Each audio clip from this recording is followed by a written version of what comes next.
Cigars in hand, never playing tame. Pour the whiskey, let it burn real slow. On the Real Smoke Podcast, the stories flow.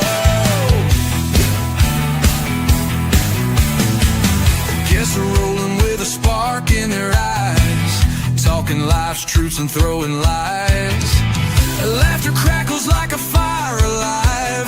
Cuba to Kentucky, they always thrive. Real smoke rises in the air tonight. Whiskey's bold, they keep it tight. Stories spark like a flaming glow. Mick and Charles stealing the show. Welcome to the Real Smoke Podcast with your hosts, Mick and Charles, the podcast that's all about real people, real cigars, and real smoke. Coming live from the Real Smoke Virtual Cigar Lounge, bringing you the best of cigars, whiskey, and all the good times in between. This is more than just a podcast, it's a community of cigar lovers.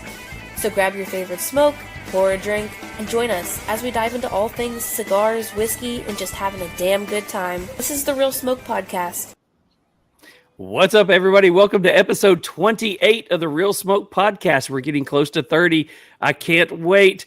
We are your hosts. That dude over there is Mick, and I'm his sidekick. I'm Charles. We want to welcome you guys to jumping on here. What's up, Mick? What's up, brother? Happy Thursday. Happy Thursday. But before we get started, let's do the thing that we got to do.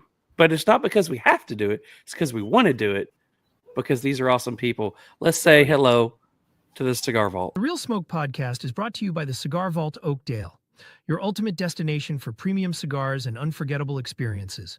Whether you're a seasoned aficionado or just starting your cigar journey, they've got you covered.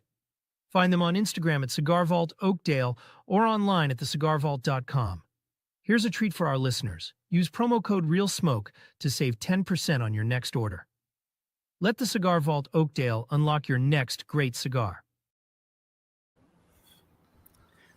Thank you very much, Cigar Vault, for being the title sponsor of the Real Smoke Podcast. As we tell you every week, and we tell you weekly, I guess, through the chat, we appreciate everything that you do for us.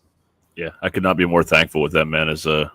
You cannot ask for better guys to work with as a title sponsor. They're just unbelievable. So thank you. I mean, they're freaking amazing people. I mean, they've had our back, and we now have their back since we've gotten to know them.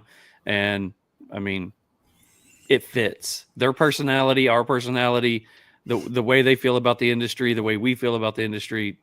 It fits. Yeah, especially we always talk about Norm, but how about Miguel when we had him on the show, man? That fucker's funny. We enjoy him. He's a good time too. I loved having Miguel on there. So, what's going on this week with you? Man, not a whole lot. Long week of work, as always. That sounds like a repetitive thing with me, but it is. It was a really long week so far. I'm so glad tomorrow's Friday. Got a little brew festival to go to tomorrow with the wife and some friends. On Saturday with the wife and some friends. Should be a good time. So, yeah. How about you, man? It's been 4 days of Mondays back to back to back to back. I am extremely excited for Friday, but like I always say, anytime I post something on a Monday, I'm celebrating Monday, because if I can celebrate Monday, even though it is a Monday, if I can celebrate Monday, at least I have a Monday to celebrate. So I'm not complaining. Absolutely. I'm just looking forward. I need some sleep. I need some rest. And I can't wait for the weekend to show up. So we have some chats blowing up. We got Mitch that's already on here, who has happened to say, he's already real smoking it. Hashtag he's real smoke. He's already on it. Let's see. Jordan's on here. He's saying hi to Mitch. I mean, he's not even saying hi to us. He's saying hi to Mitch. Cigars with Angel says, "What's up, fellas?" What's up, brother? Mitch is replying back. Hey guys, if you guys talk back and forth to each other in the chat, that makes my day. I love reading it. I can actually giggle along with you guys, and sometimes I'll even reply both back to you. See, I mean, they're just talking along. There's a lot of love in the chat. Says, hello, governor. Let's see. Celebration time. Come on. Oh, yeah. Jordan's put it on here. Real smoke. I think Jordan is jumping in from multiple accounts. He is definitely wanting tonight's prizes. So There's and going to be like speaking of Jim prizes- Smith on here. yeah, he's Jim, he's John, he's Jordan. By the way, guys, we are giving away 2 $25 gift cards to the Cigar Vault, as well as a couple of items from tonight's Meanwhile in Memphis sponsor, Rebellion Cigars. So if you saw our post, they sent in this awesome cutter and this awesome lighter. So it comes as a set. I actually sent them a message to say, hey, do you want me to give like one to one, one to another? And it's like, no, you need to set that up as a set. And it's like, okay. So huge thanks. And we'll do your sponsor during Meanwhile in Memphis, but huge thanks, Rebellion Cigars, for almost dropped that one. Some awesome. I will say the stories for Meanwhile in Memphis tonight, they're worth sticking around for. Not only can you win some great prizes, but the stories this week are pretty outstanding. So that's awesome. I can't wait to hear those and laugh and shake my head and say, I can't believe that they're here in the state of Tennessee. Whiskey Loft is on here and says, good evening and cheers to all. Cheers to you, the Whiskey Loft. Cheers. I think you might be a new name. Not sure. Jordan is on here saying we're blowing his. Oh, look at this. Jordan on here. He's on our Rumble page as well. So not only is he putting in a couple of different YouTube accounts, but now he's on Rumble. And little baby Debbie's on here. He says hashtag Real Smoke. So, yeah, can't wait to hear for some good Meanwhile in Memphis. Sad stories that happen to come from that one. Yeah. Let's see. Yeah. What else do we got going on? What do you got? I got a few things written down here. I'm going to first give a quick shout out to the Cigar Crew founder. I don't know if he's watching tonight, Dion from Smokers Abbey. Him and Amber are putting on the 5th annual Cigar and Whiskey Barbecue Festival in Memphis, Tennessee on Saturday, May 3rd, 2025. I'm pretty sure I am going to it. I know Charles can't make it now, but I'm going to try to make it and maybe do a little bit of work down there and put some stuff out on our page. But we'll keep promoting that for you. Dion, keep on putting it my way, and I'll put him out for you, man. But great event. If you're in the driving distance of Memphis on May 3rd, stop by. Awesome. My next one is I want to give a shout out as well. Some of you guys may have seen it on our Instagram. I went to the lounge of our newest sponsor. We'll go into that one here in a little bit.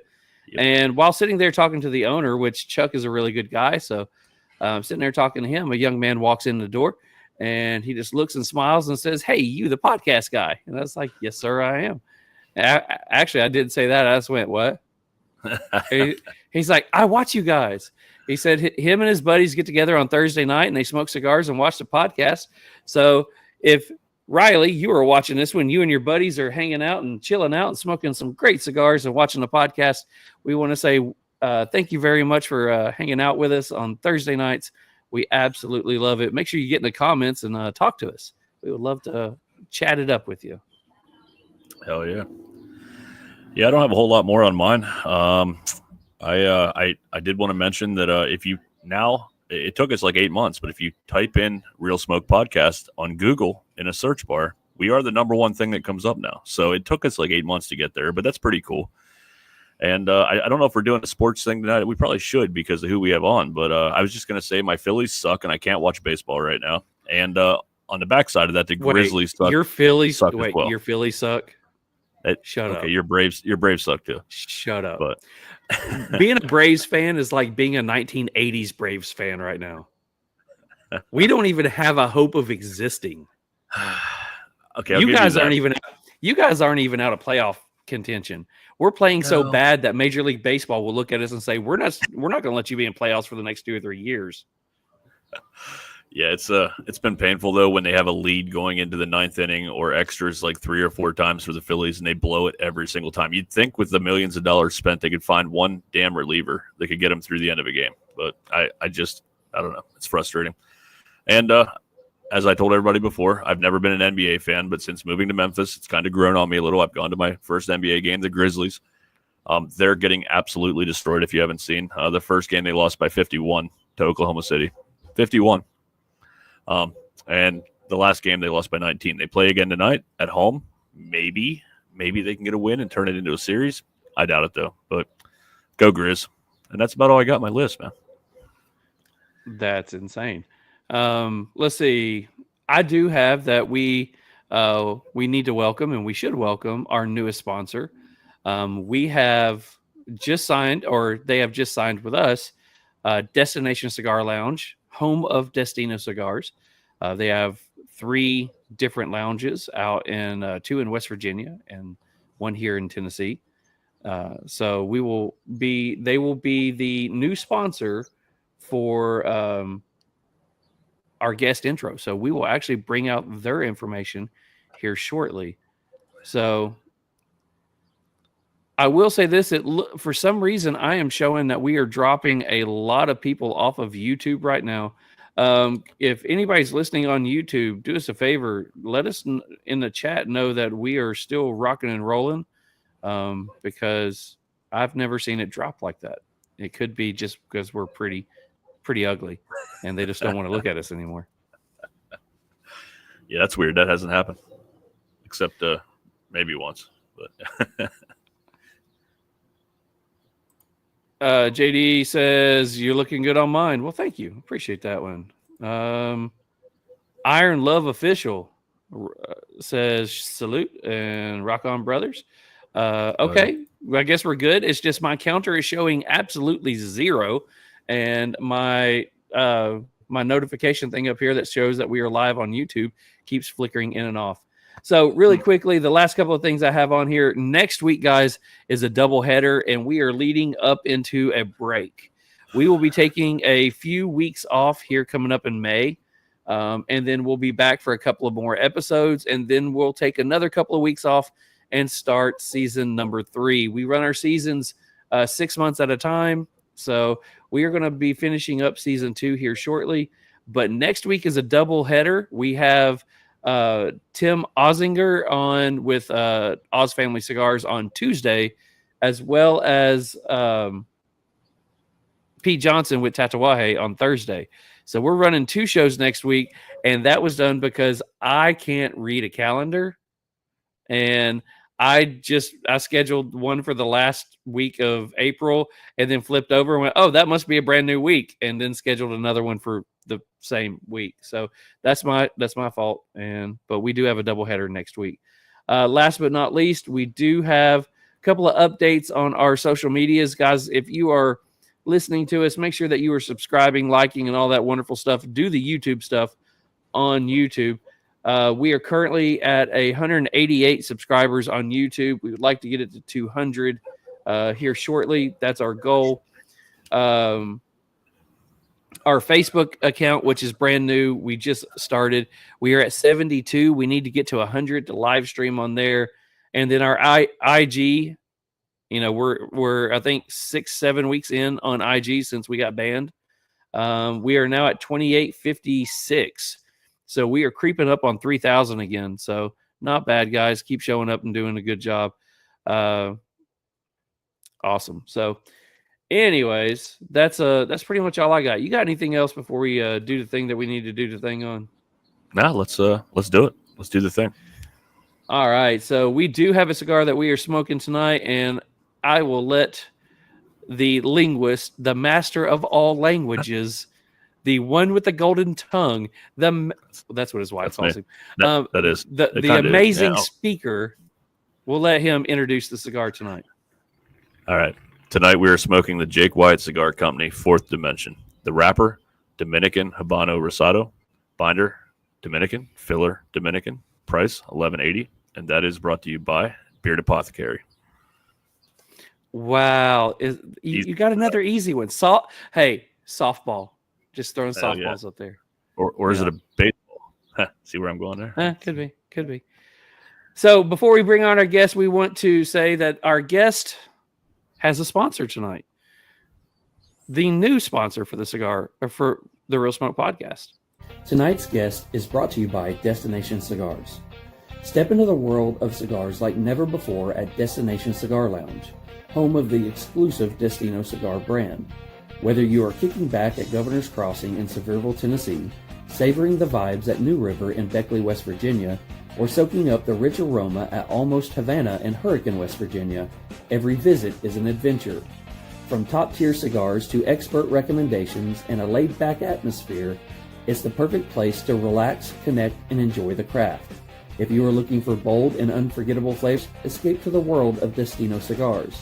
Kick back with the rich Mexican San Andreas Dividend, enjoy the smooth intrigue of the censored Sumatra, or fire up the bold and flavorful Escape Habano. For more information, you can follow them on Instagram at destination_cigars, or you can explore more by visiting them online at destinationcigarlounge.com, or take a journey to one of their 3 locations in West Virginia and Tennessee.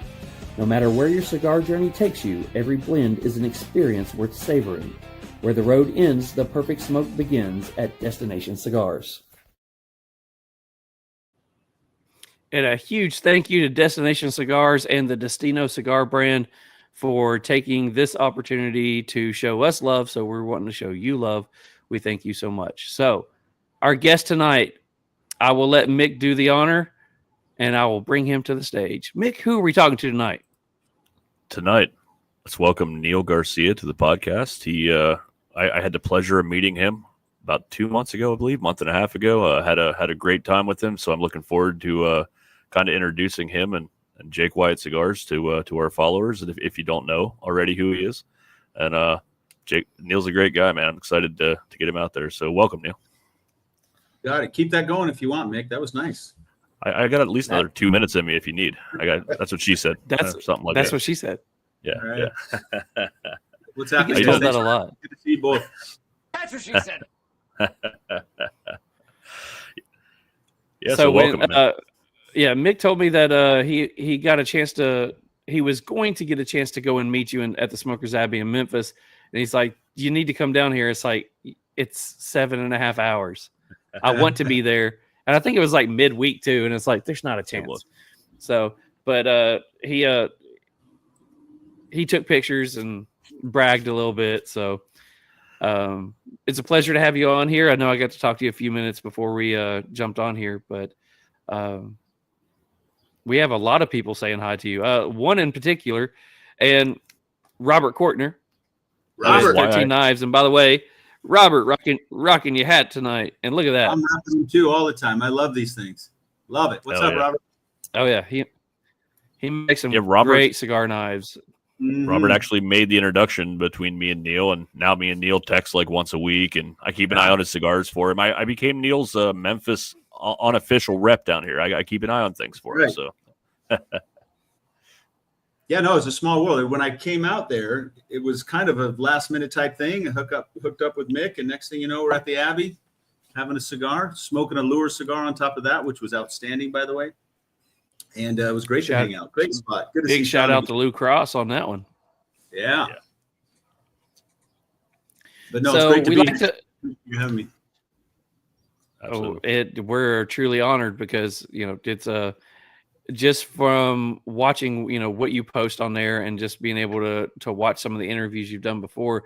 I like your story. I love your background and stuff like that. And like I told you before, that's kind of our wheelhouse, is getting to know the person behind the brand. So guys, anybody on here who's listening, do us a favor. If you're wanting to enter in tonight's drawings, type in #RealSmoke in the comments on YouTube or Rumble. If you have any questions for Neil, we'll try to get through some of them tonight. But yeah, that's pretty much how we roll around here. So and again, you're more than welcome to ask questions back and have some fun and chill out with us. I know Mick's fighting with the geese right now, so. Yeah, it's starting already. They just flew by and like literally dive bombed me on the way by, and there's 3 other ones over there talking to it. So yeah, I might be muted a lot tonight, but hey, let's have fun. I'll try to jump in where I can. They were flying by giving you the middle feather. That's what they were doing. I like it. That's a good one. That's a good one. So you guys were yapping your baseball before. So who's your team, Mick? Philadelphia Phillies, because of my dad. I grew up listening to Harry and Whitey on AM radio with my dad, and some of my best memories with my dad were listening to AM radio and Phillies games. And other than that, I hate the city of Philadelphia. I really do, but I'm a Phillies fan diehard because of my dad. It's just that one big connection that we have. So It's not a bad connection. They'll be fine. The season's long. They got a great team. Oh yeah, I think it'll be all right. Pitching scares me, but other than that, they'll be all right. Phillies will be fine this year. They'll be fine. Charles, the Braves, on the other hand, I'm not too sure. Yeah. You never know, though, man. When's Acuna? Is he back yet? Yeah. Acuna? I think so. Yeah. This week has been insane, so I haven't watched anything this week. I haven't watched anything in about 10 days. I don't think I've even seen a TV in 10 days. This is as close to entertainment as I've had in a while. So, you have a Braves fan over here, a Philly fan over there. What's your team? I grew up Southern California, still live here, so it's Dodgers and Angels through and through. Always has been. We don't have much of a football team. We had the Rams for a while, which was a Vince Ferragamo days. You all remember Vince Ferragamo? Yep. Yeah. A long time ago. But, Dodgers way back when. I remember there's an old shortstop. He was on the field when Hank Aaron hit his 14th home run? Bill Russell. He was a minor league manager of mine. Great guy. But all the old Dodgers those were the teams, man. Oh, yeah. Wow. Yeah. Robert says go Padres. Yeah, I know he does. He's a big Padres guy. They scare me more than anybody. If you get into a baseball conversation, they still do. But who's that? Robert would know, but I can't remember the kid, their new center fielder. They just signed to a long-term deal. He's a second-year player. He's a hell of a player, but he just went down. I think it was a hamstring. He's got to get healthy. But they scare me, man. I'm sure he'll put it in the chat here in a second. Yeah, he's a stud. I like him a lot. Oh, there you go. Look at there, Mick. Yeah, we were yapping about Freddie. And He's now back over here, and they got the big old bullseye on their back for sure. The Dodgers, that is. But we'll see what happens. Oh yeah. I don't think people realize how long a baseball season is. I'll never forget. So I remember I was playing college ball. I went to University of Nevada up in Reno, and I signed out of there many, many moons ago. And I think we played, I want to say 35, 37 games in a college season before you get to the playoffs. And when I got into pro baseball, you play like 38 games before you even break spring training. And I was about to say college ball, that's a month in the pros. Pretty much. And you play every day. So it was a definite getting used to. And man, you can get hot real quick, but you can get cold really fast. You can go 0 for 20 in a week, and oh my gosh, it's a roller coaster like you wouldn't believe. Well, I'm absolutely loving everybody on here posting in their baseball teams. So, guys, keep posting in there. Post what teams you root for. I love that. So, are you a football guy at all? Are you NFL, college football? I'm sports across the board. I love everything. Always have. I love competition. It's actually a big reason why I got into the cigar business, which we'll get into. But I just love to watch. I mean, Mick was talking about the Memphis Grizzlies. I mean, this Morant, if he could just behave himself, God, is he a talent? Oh my God! Yeah, he had this dunk the other night. It was just crazy. He is a freak of nature. But yeah, I love sports in general. Obviously, baseball is number one. Love football.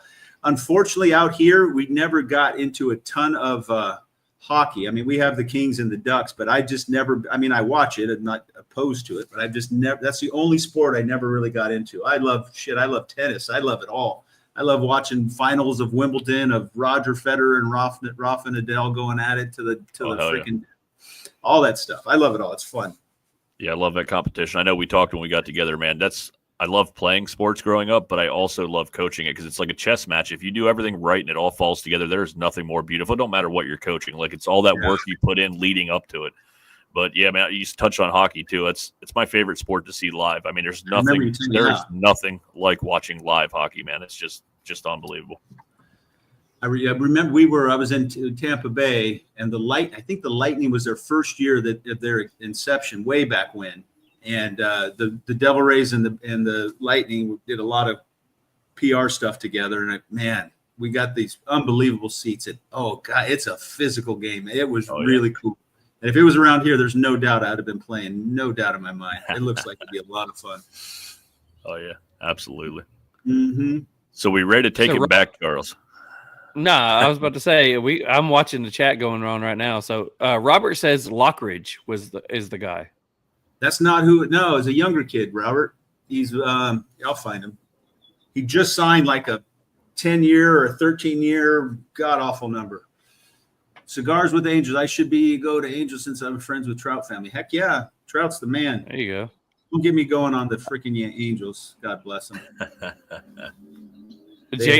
Jordan says he likes to watch pillow fighting on the Ocho. Sorry. Yeah, exactly. The Ocho. Good reference there. There you go. Well, me and Mick may be like bitter rivals when it comes to baseball, but we do link up when it comes to football. So we are both, Atlanta Falcons fans. So while he gets to celebrate, the Phillies doing well in his baseball team and then kind of sucking in football, I just get both teams that suck this year and last year, next year, for every year. Yeah, I'm a glutton for punishment. I always seem to pick a team that will get just far enough to give you hope, but in the end of the day will always let you down. What was your favorite Falcons teams? You going back like way back, or you going Michael Vick days? What's your favorite teams in the Falcons? I love watching Michael Vick play. He was amazing. He was fun to watch play, but I got to say I became a Falcons fan because of Deion Sanders and some of those teams back in the day with Jerry Glanville coaching. I like those. Glanville was a hoot, man. He was something. He was crazy, and he brought all those other celebrities in the sidelines. And I just remember it being like a party. And my buddy told me, you got to watch this Deion Sanders kid play, which is what got me watching the Falcons. And that's how I'm still a Falcons fan today. Like I grew up in central Pennsylvania. I had no right being a Falcons fan, but here we are 40 years later, and I'm still disappointed. But it's a good time. Deion Sanders, and then it became Tony Gonzalez. To me, I know everybody's Travis Kelce all the way, but to me, Tony Gonzalez, best tight end that ever lived. He was the pioneer. He really was. And it was a shame that they never had a solid team, but he had a lot of great years, man. He really did. Yeah. Oh yeah. To me, he was the one that set up Atlanta for that. He's the one that set up that tight end position for that like ground assault, just beat you down, catch the ball, and still can run with it. I loved watching him play. But for sure. Anyways, so speaking of baseball, sports, cigars. I was a catcher, and I had to. As a catcher, you're in the bullpen a ton. So we're catching a ton of bullpens all day, every day. You get to spring training a week, probably about 10 days early, and you're getting the pitchers ready for the season. But that's what started me actually in cigars. Back in the day, it was chewing Copenhagen and Redman for many, many years, and then all the pitchers would play. We call them non-athletes, which is a biggest fallacy. Well, not really. They really are very unathletic, but they pitch every 5 days and they make all the damn money, them sons of guns. But majority of them are pretty cool cats, but they played a lot of golf, and they would try to get me out. And that's when they all started smoking fine Cuban cigars. This is 25 years ago, and playing a lot of golf. So that's what got us going way back when. All right. So you just led us right into how we're going to start this one. So let's go back even further. We always like to start at the beginning. We don't mean at the beginning of cigars. Let's talk about how you grew up, where you grew up. Let's talk about the early life of Neil. Yeah, for sure. Yeah. So I grew up in Tustin, California, which is about 10, 15 minutes from where I'm at right now. Born and raised family, actually Santa Ana. Then we moved up to Tustin. And I had an older brother, and my older brother was the stud at everything. I mean, he was all everything: baseball, football, basketball. And I was always in his footsteps. He's 2 years older than me, just under 2 years older than me. And he paved the way for us athletically, for sure. And he ended up quitting. So when we were kids, he was always 2 years older than me, so we never played together. We had a couple of travel teams and stuff we played on, and I always wanted to, I guess, follow in his footsteps, but it wasn't anything more than that. But he was a tough-nosed guy. He ended up becoming a fireman. He just retired as the chief of Burbank Fire Department just a couple years ago, actually. It's hard to believe that much time's gone on. You're getting pretty close too, right, Mick? When are you retiring? I got about 5 years left, a little over 5. Years. Yeah, getting there. So I mean, I was thinking, man, and it flies. I think he got 35 in or something like that. But he was a great mentor. But I'll never forget. I was a friend. He was 2 years older than me. He got a scholarship to go play at Chapman College, which is in Orange, California, at a high school. And I ended up going to a junior college at a high school first. And I wasn't huge. I was 6 foot, 185 pounds as a catcher, switch hitting catcher. And he was a middle infielder, and he was a great player. But I'll never forget, he ended up redshirting his first year, and the coach, which is a hard thing to say because my brother he just gets after it. He keeps his mouth shut and gets his job done, always has. And this coach, I won't even say his name, son of a bitch, but that's a whole nother story. But he ended up leaving that school. My brother ended up quitting. Well, I guess, yeah, he quit his sophomore year, going into his sophomore year. And he was opposite of me. He already knew that he wanted to go into the fire department, fire service, immediately got all of his requirements done, went to the academy, and he was a fireman, and he volunteered for a year or so, and he got hired, and say no more. But that coach ended up going and being the head coach at Long Beach State. So out here, we have what's called the Big West Conference. The Big West Conference is a pretty good baseball conference. It's Cal State, Fullerton, Long Beach. We play all the Pac-12 schools, and I ended up eventually at University of Nevada.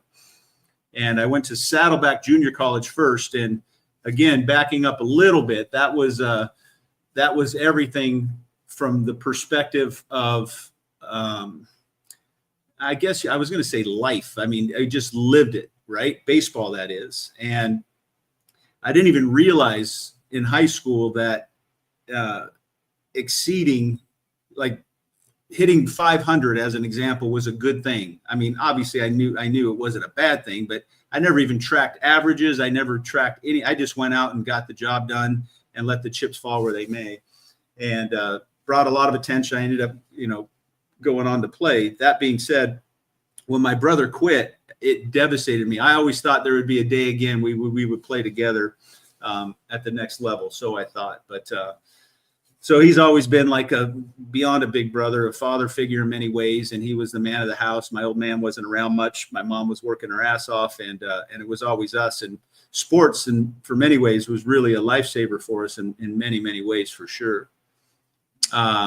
Then I ended up at Saddleback Junior College. And again, there was so much talent. So there was pretty much 3 states. We had California, Arizona, and Florida, the sunny states, where you could play baseball year round. And we had, I can't even remember, it's exorbitant amount. It's like 250 scouts that just covered our territory in Southern California. And when I went up to school in Nevada, Reno, we had like three scouts that covered the whole state. So it kind of gives you an idea of the viewpoint or the attention that athletics got down in my neck of the woods. Before that, I wasn't much of a student. I just couldn't. I just had to do enough to get by, to get my ass back on the baseball field, and that was that. And I just love to compete, but to compete with the guys more so than to compete for self, if that makes sense. And I would get there early, leave late. It's just the way things had always been done, and it's narrowed down. I'll never forget when we were kids. My old man, he just passed a couple years ago, but which probably would get his ass in trouble nowadays. But I remember when I was afraid of the ball when we were kids, I'm talking like 5-6 years old, like just past T-ball. So he would get a bucket of baseballs, not little softball, but baseballs. And he'd get about 15 feet from us, and he would throw the balls at us, and he put bats behind our feet because we were crying. And he didn't want us to be afraid of the ball.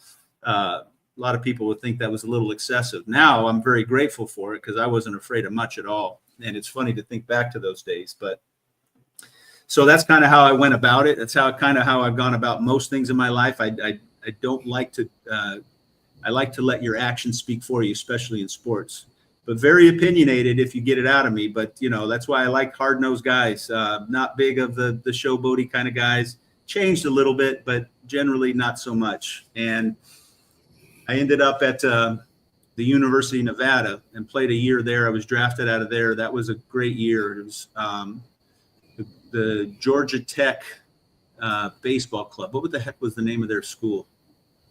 They were black and gold, but they had like Nomar Garcia. Yellow Jackets. Nomar, Jason Higbee, a bunch of first rounders. Veritek was there. And Veritek and I were going head to head at it all year long because we were both catchers. And I ended up getting hurt. I remember I got in a collision at home plate. The throw, I was catching, single to right, runner was on second base. He was coming around, and the throw was coming from right, and I was planted in front of home plate. And the proper etiquette is I don't want to get too technical, but you put your heel right on the edge of the home plate, so you give the runner a path to go to. Back in those days, you couldn't necessarily do it in college baseball. You can at the upper levels, but you can't take guys out. And this guy, so throw came up, I was leaned off to the side. He came around and just took my ass out, and it spun me. My feet were planted, and it hit me this way and pulled me back, and it shattered 3 vertebrae in my back. It was about 2.5 weeks before the end of the year. I think we were 4th or 5th in the country at the time, which was big. Just before the College World Series, I'll never forget it. And as dumb as I am, I'd say I'm fine. I'm ready to go. I couldn't even feel my legs. All this shit was shooting down my legs, and I couldn't feel nothing. And it was pretty freaky, but I just rubbed some dirt on it kind of deal. But I couldn't even move. So they thought it was muscular, and they did all the stuff. I told them I'm fine, and that was not the case. I ended up getting drafted anyway, and they found out I had 3 fractures and 4 vertebrae in my back. It's things called pars, which I didn't even know what they were. They're the wings of your vertebrae. They were all cracked on 4 of them, my L4 and L5, 2 on one side, 2 on the other. And they put me in a body cast forever for 8 weeks. And then I was in a body brace thing. So I missed about almost 16 months. And that was the first time. Well, actually, it was the second time, but one other time was in junior college. I shattered my shoulder. But I was under they told me that I would never play again, which was devastating. And that was, at the time, it sinks in. You get a little down on yourself. You get a couple tears come down your cheeks, and then you got to make your decision. What the hell are you going to do? And I just got after it. And luckily I got healthy and made my way all the way back up. Thank goodness. And I was still drafted. I was drafted by the Detroit Tigers. Ended up playing with them. Then it was traded to the Devil Rays the year of expansion. I played with them for 6 years, 5.5 years. And then I finished with the Cleveland Indians. And that was a hoot. That was a run. That was a lot of fun. And met a lot of great guys. And it was a hell of a good time.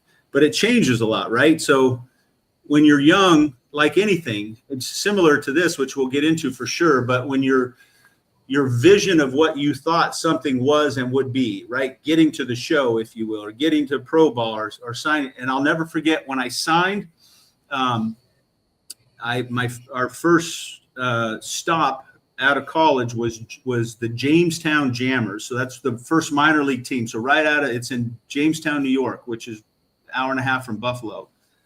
And all the guys, Jay Payton, Dave Roberts was on our club. He was drafted by the Tigers as well. UCLA guy. He's now the manager of the Dodgers. Phenomenal human being. I mean, just salt to the earth kind of guy. And I remember getting picked up from the equipment manager at Buffalo Airport. And the only thing the guy was missing was a piece of straw in his mouth and some overalls. I mean, he was as country as one you could imagine. Big old dip in his lip, comes in and literally get into this Chevy Astro van that's full of shit. I mean, I'm thinking there's going to be a limo waiting, man. Here comes Neil Garcia. And I mean, he had to clear all the freaking Burger King wrappers off his chair and everything to just make room for me. So this is pro ball. It's kind of funny. But those are some good rides. And then, found out the injury, had to do a lot of that stuff. And it really started a very interesting path through baseball, that is. But it's funny to think back of how all that stuff went around. But there were some good towns, good things going on. Ended up obviously going over to Devil Rays. That was a hell of a lot of fun. We weren't very good for a long time, but got to met, my heroes were now that year of expansion. So all those guys at the tail end of their career, we had Well, speaking of the Braves, Fred McGriff came over. You guys remember Yep. McGriff? Wade Boggs came over. He got his 3,000s hit with the Devil Rays. We hit with him every day. He was a great guy. Canseco was there. He's an interesting fellow. Very authentic, though. I'll tell you, what you saw is what you got. Many people didn't care for him.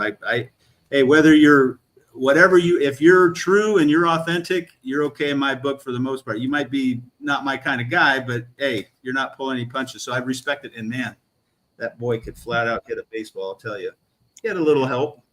And that was a big thing. The whole little bit. That steroid era was a big thing during my time, which was beyond frustrating. I was about to say that you were right in the middle of that. I mean, that was when you were playing. Mm-hmm. Yeah, that was a big one, man. I'd be lying if I wasn't tempted to go down that path. It's not something I could have done, but it had crossed my mind because you would go bust your ass. You only have, so seasons ends, obviously August, depending on how far you make it, September, and then you got August, September, October, November, December. So you got about 4.5 months off, and then you're back at it again to spring training. Well, pitchers and catchers get there early, and you usually take a week or so off, recoup whatever, and then it starts again. As soon as season's over, you're like, dude, I don't ever want to play baseball again. I am exhausted. And what people don't realize, we were talking about it, you play Monday through Sunday. You get a day off a month, and generally, especially in the minor league, you're traveling, and it's a lot of baseball. And then the off seasons would come, and you would get back after it, bust your ass, get in the best shape you can, and get to spring training. And that was kind of my claim to fame, if you will, is I was a very good player. I was very athletic. I did some things that a lot of people didn't. I switched hit. I could run. Really, I had decent feet. I had a pretty good arm, blah, blah, blah. And I would just bust my ass. So so when you get to spring training, there would be 400 or 500 guys there. And then it just whittles its way down, and, the cream rises to the crop, so to speak. But so when you'd see some of, the guys, you just outwork them. And I knew that would be the case subconsciously. You just go to work, man. Just put your nose down and get after it day after day after day. And you'll just watch what will transpire. That being said, when that steroid era was kicking off, it was pretty upsetting because you'd come back after busting your ass and you'd see not just your competition, guys in general, most of the time, some of your competition, and they would come back. They put on 40 fucking pounds, man, and they're like 4 or 5%. I'm like, what the hell happened here in 4 months or something? It was crazy. I will never forget the year. I'd be lying if I said I knew in what time frame it was, but I remember Sammy Sosa, the one year when he came back, and I remember this. They showed him in the locker room, and I'm like, holy fuck, is that the same guy? Like, how did that happen in 4 months? So I mean, yeah, that obviously makes sense, but. I mean, looking back on it, but at the time, I'm like, Jesus, he must have spent the whole summer in the gym or the whole off season in the gym. Crazy. It's and not only that. I mean, first of all, they're great players as it is. Then you throw that stuff on top of it. It's a whole nother animal. So it was tough. It was a really tough time in the sport as well. It all came to a head at the end, so to speak. But interesting times. My position, especially now, it's totally different, right? So catchers. I mean, if we would have, I don't know if you guys follow the game much, but now catchers are down on one knee a lot and doing a lot of the old Tony Pena type shit. I mean, if you would have even thought of doing that when I was playing, oh my God, it's just a sign of laziness more than that. But it is actually very, it saves your body a ton. You're not as athletic, blah, blah, blah. But man, I would have loved to have been able to do that when I played. That's when the biggest thing that you used to see catchers doing, I guess back when you were playing, the most that you would ever see is the knee savers. Yeah. They would have that little wedge back there, and that was the most. And now, it's to see catchers stay in a traditional catching position, you don't see that anymore. It is a lot of that knee up, knee down. For sure. Again, I guess they're doing it to extend out their career, or some of them 100%. Say that they're able to get the ball off to second base quicker from that position. It makes all the sense in the world now, especially after the fact. Because, you have to conserve yourself. It's 162 games. It's a long year. And if you want to catch, 130, 140 games, it's a lot of wear and tear, and you want to conserve as much as possible. So no, it's unbelievable from that perspective. I just wish it was around a little bit later, back when I played.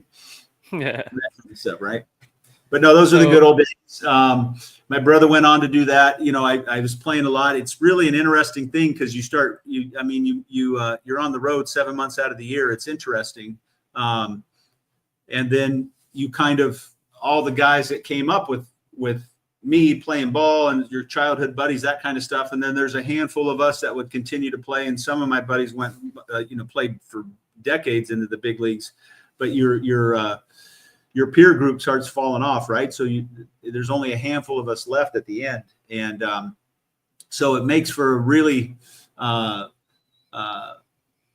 interesting way of life, because it's the rest of the world is doing what they're doing, especially in the off season. And, you're training, you're doing your thing, and everyone else is, going to work. So I'll never forget those days. That was interesting.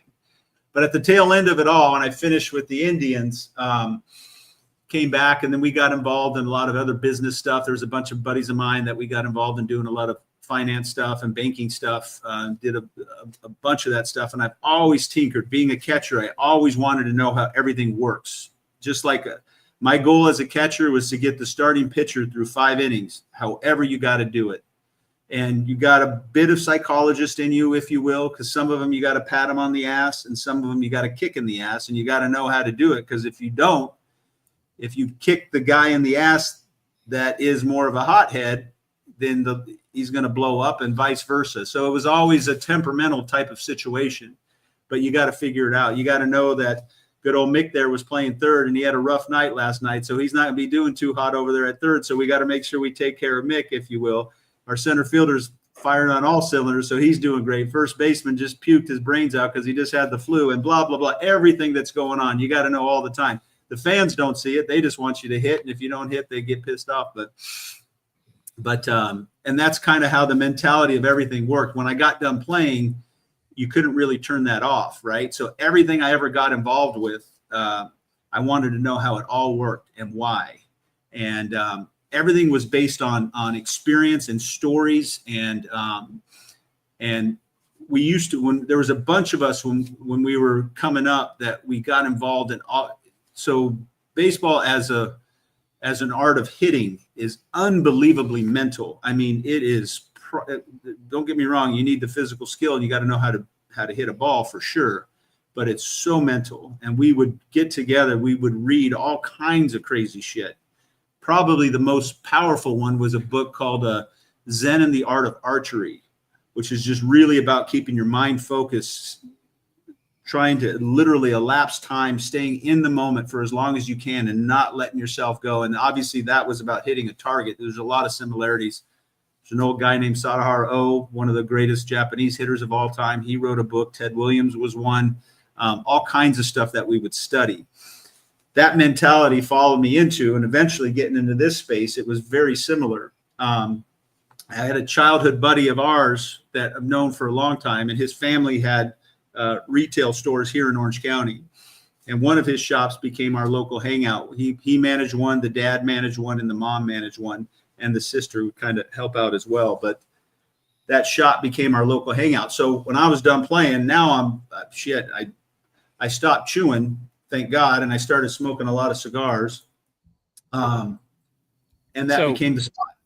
Before we go into cigars, yeah, I have a couple of questions and just going through baseball. One of the questions I had when you first started, what was that moment to where that you realized that baseball was the thing that you wanted to do? What was going on in your life, whether it was with, playing with your brother or whatever? When did you realize this is what I'm going to do? It was actually, I was in college my junior year. And I was, again, I was pretty good at it. I didn't realize to what extent. And then coming up, I was like my brother, I was a middle infielder. Okay. And I was good.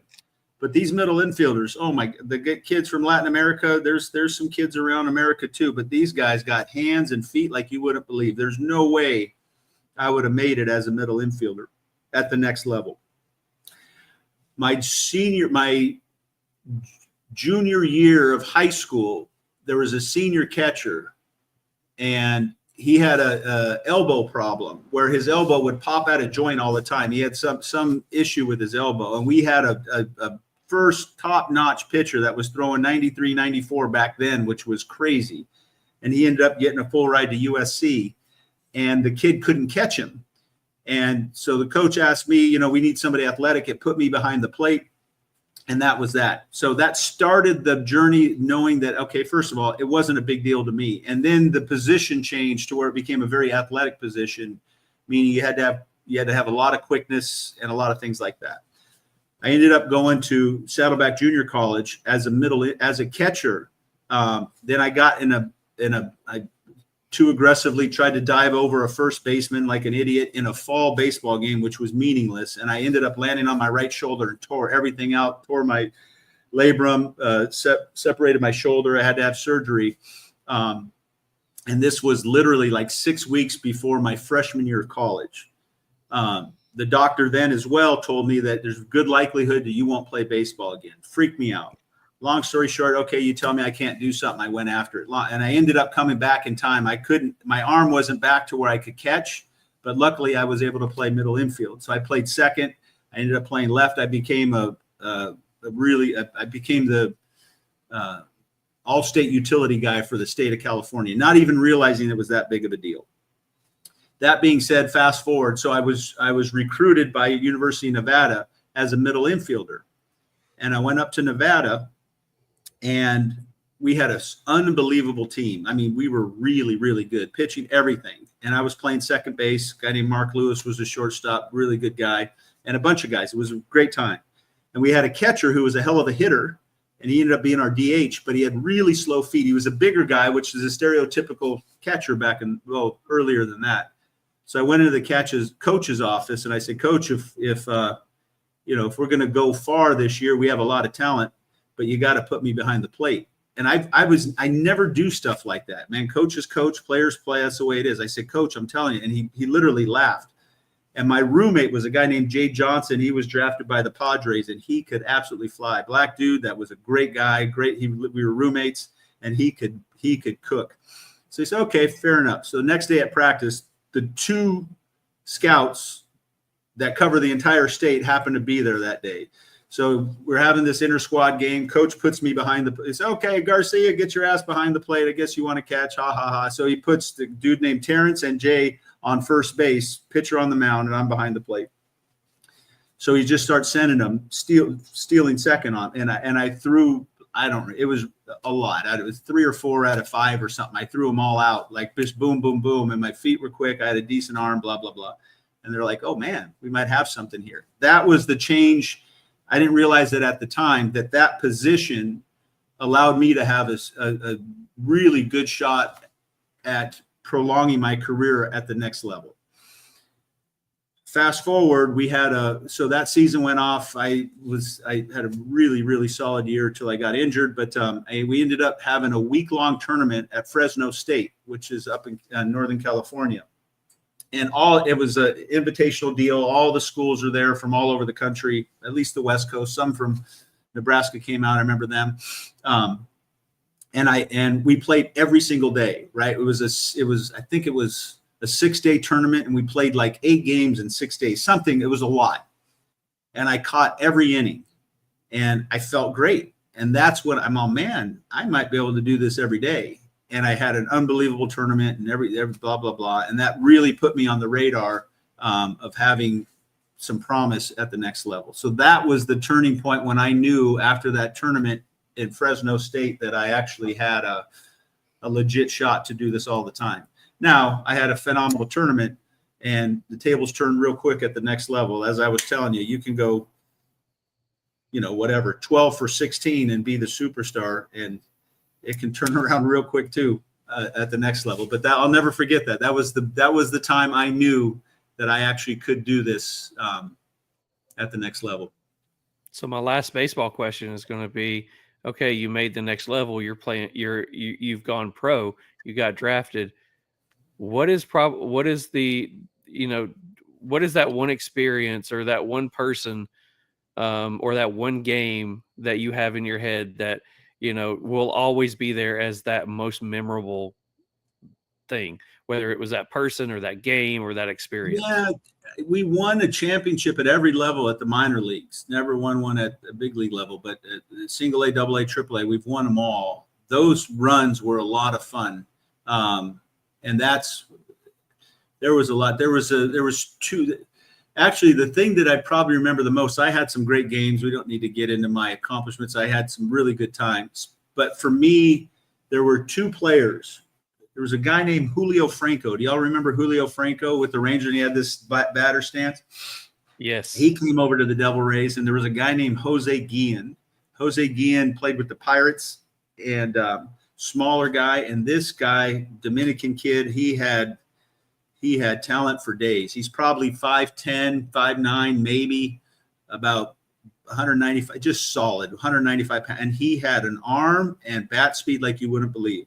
Now, both of these guys, and there was a couple others, but these two in particular, which made us all, we'll get into it. But anyhow, so the first one was Franco at that time, he was probably in his mid to late 30s, I think. And he was still hanging on. And he came on with that, and he swung a huge bat. He was not a big guy in that funky stance. And he swung like a 35, 36-inch bat, 34-ounce bat. It's a big bat. And he had these guys would get so hot. And he went like, I couldn't even tell you, like 14 for 16 in a 3-game series with like 9 doubles and a bomb. And so when the players won't even leave the dugout to go take a leak or go anywhere, the fans aren't going anywhere. When the players won't leave because they know he's coming up, it was something. And then Jose Guillen did the same thing, and he hit, I can't read, like 9 home runs in a series. It was just the craziest thing I've ever seen. And you see that now at the other levels. You'll see, like Judge, or you'll see A-Rod back in the day. They would just get, for a minute, they'll go 0 for 30, and then they will go absolutely out of their minds for a month. I mean, it's crazy to watch. Just like we're talking about basketball is much easier to see because the athleticism is so apparent. Yeah. But there's levels, right? And the levels. So to be great is one thing, but it's not what it's cracked up to be. To be good, to be very good, but to be great. And you see the guys that are very great in anything in life, really. They're not out chasing all hours of the night. They're getting their sleep. They realize what they're doing. And when you're young, all of us are dumb for a while, of course. But you realize that that's the case. And it's the same thing, the attention to detail that has taught me so much about life. And speaking of, some of those guys couldn't get out of their own way, and they would have had tremendous careers. And they ended up, ego got in the way, fighting with coaches, and next thing you know, they can't even land a job, and they deserve to be on any club. But it's really a shame. But anyhow, I remember those two moments the most out of those two players, and plenty more. I mean, there's so much. I've gotten some injuries.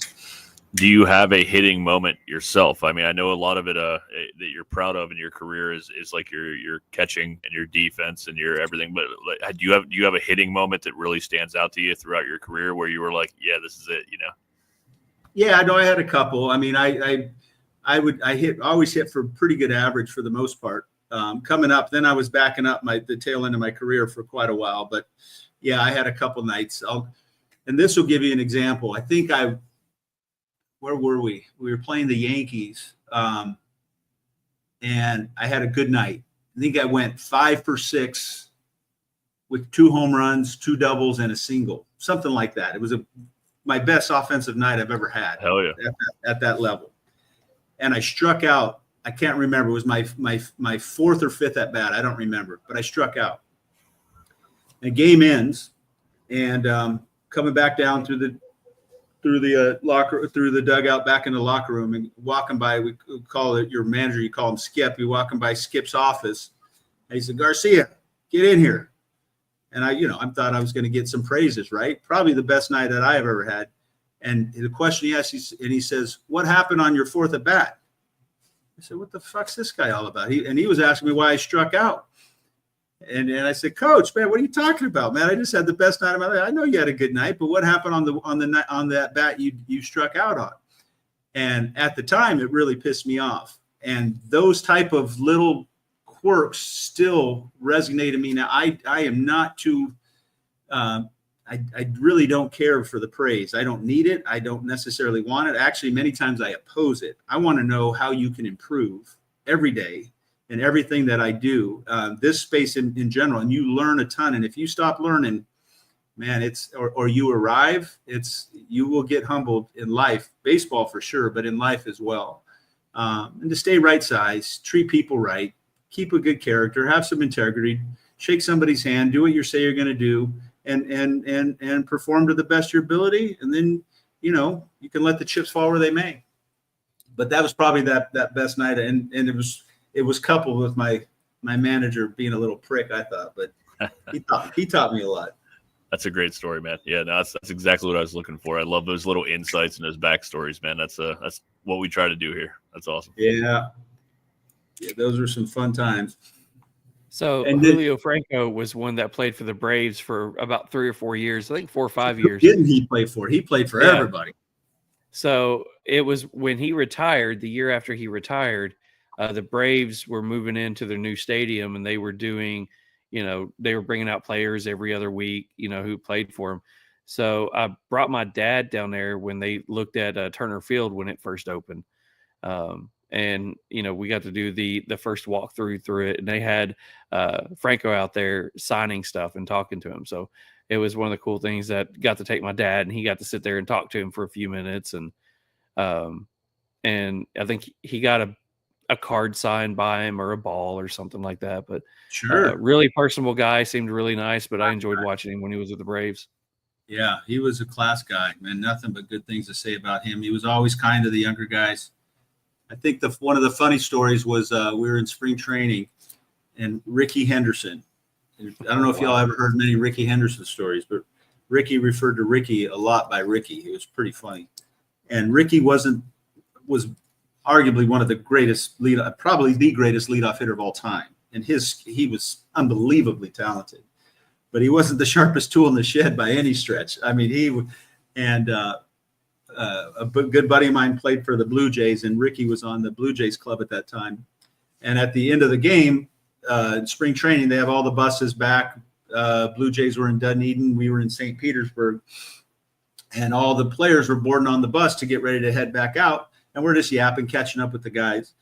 And most of the guys were on. A lot of the veteran guys were saying hello to some guys. And the coaches start getting onto the bus. And one of the I don't remember what coach it was, but he gets up on the bus, and right when he walks in, he stands at the front of it, and he yells out to everyone on the bus, especially the young guys, all you rookies, y'all got to move to the back of the bus, because Ricky was walking in behind him, because Ricky has tenure over all of you, and Ricky says 10-year. I've been in the big leagues for 15 years, motherfucker. Oh, you guys get out of here. And everyone started laughing. He was 100% serious. It was hilarious.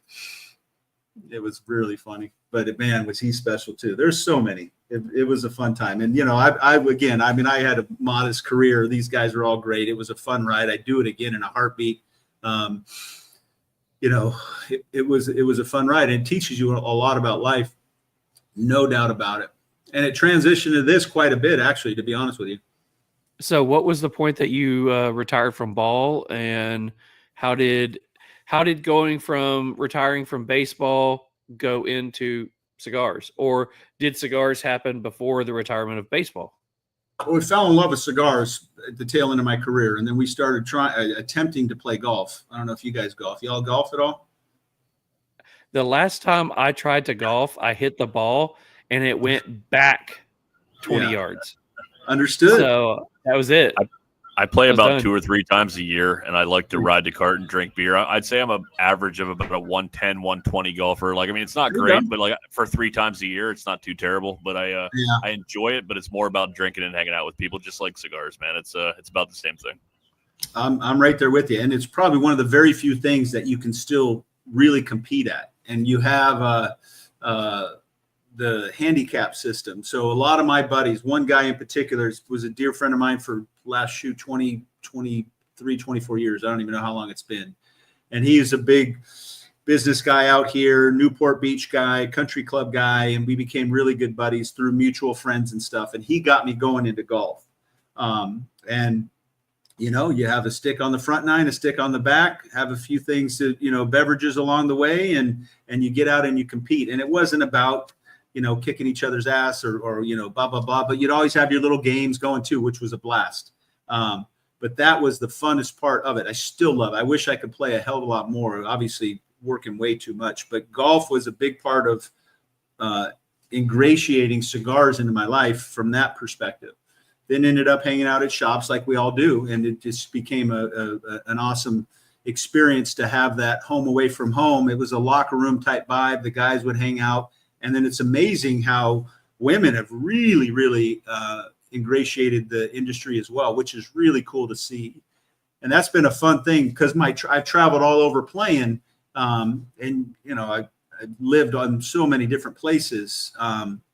It's very similar with the cigar world, right? So being at the Abbey in Memphis, and I'll go, you know, over here to my buddy's backyard. My buddy Hank, we hang out at his spot every night. He's got a big gazebo, retired sheriff. We all just hang out, shoot the shit, talk about life, have a lot of similarities in common, and enjoy a night hanging out. Everything centered around cigars. When I got involved in the space, my buddy I was telling you about, his family had some shops around, and his mom and dad ended up moving to Florida. So he was here. The old man passed away very suddenly. He had a stroke, survived it. Then he had another one and it got him, unfortunately.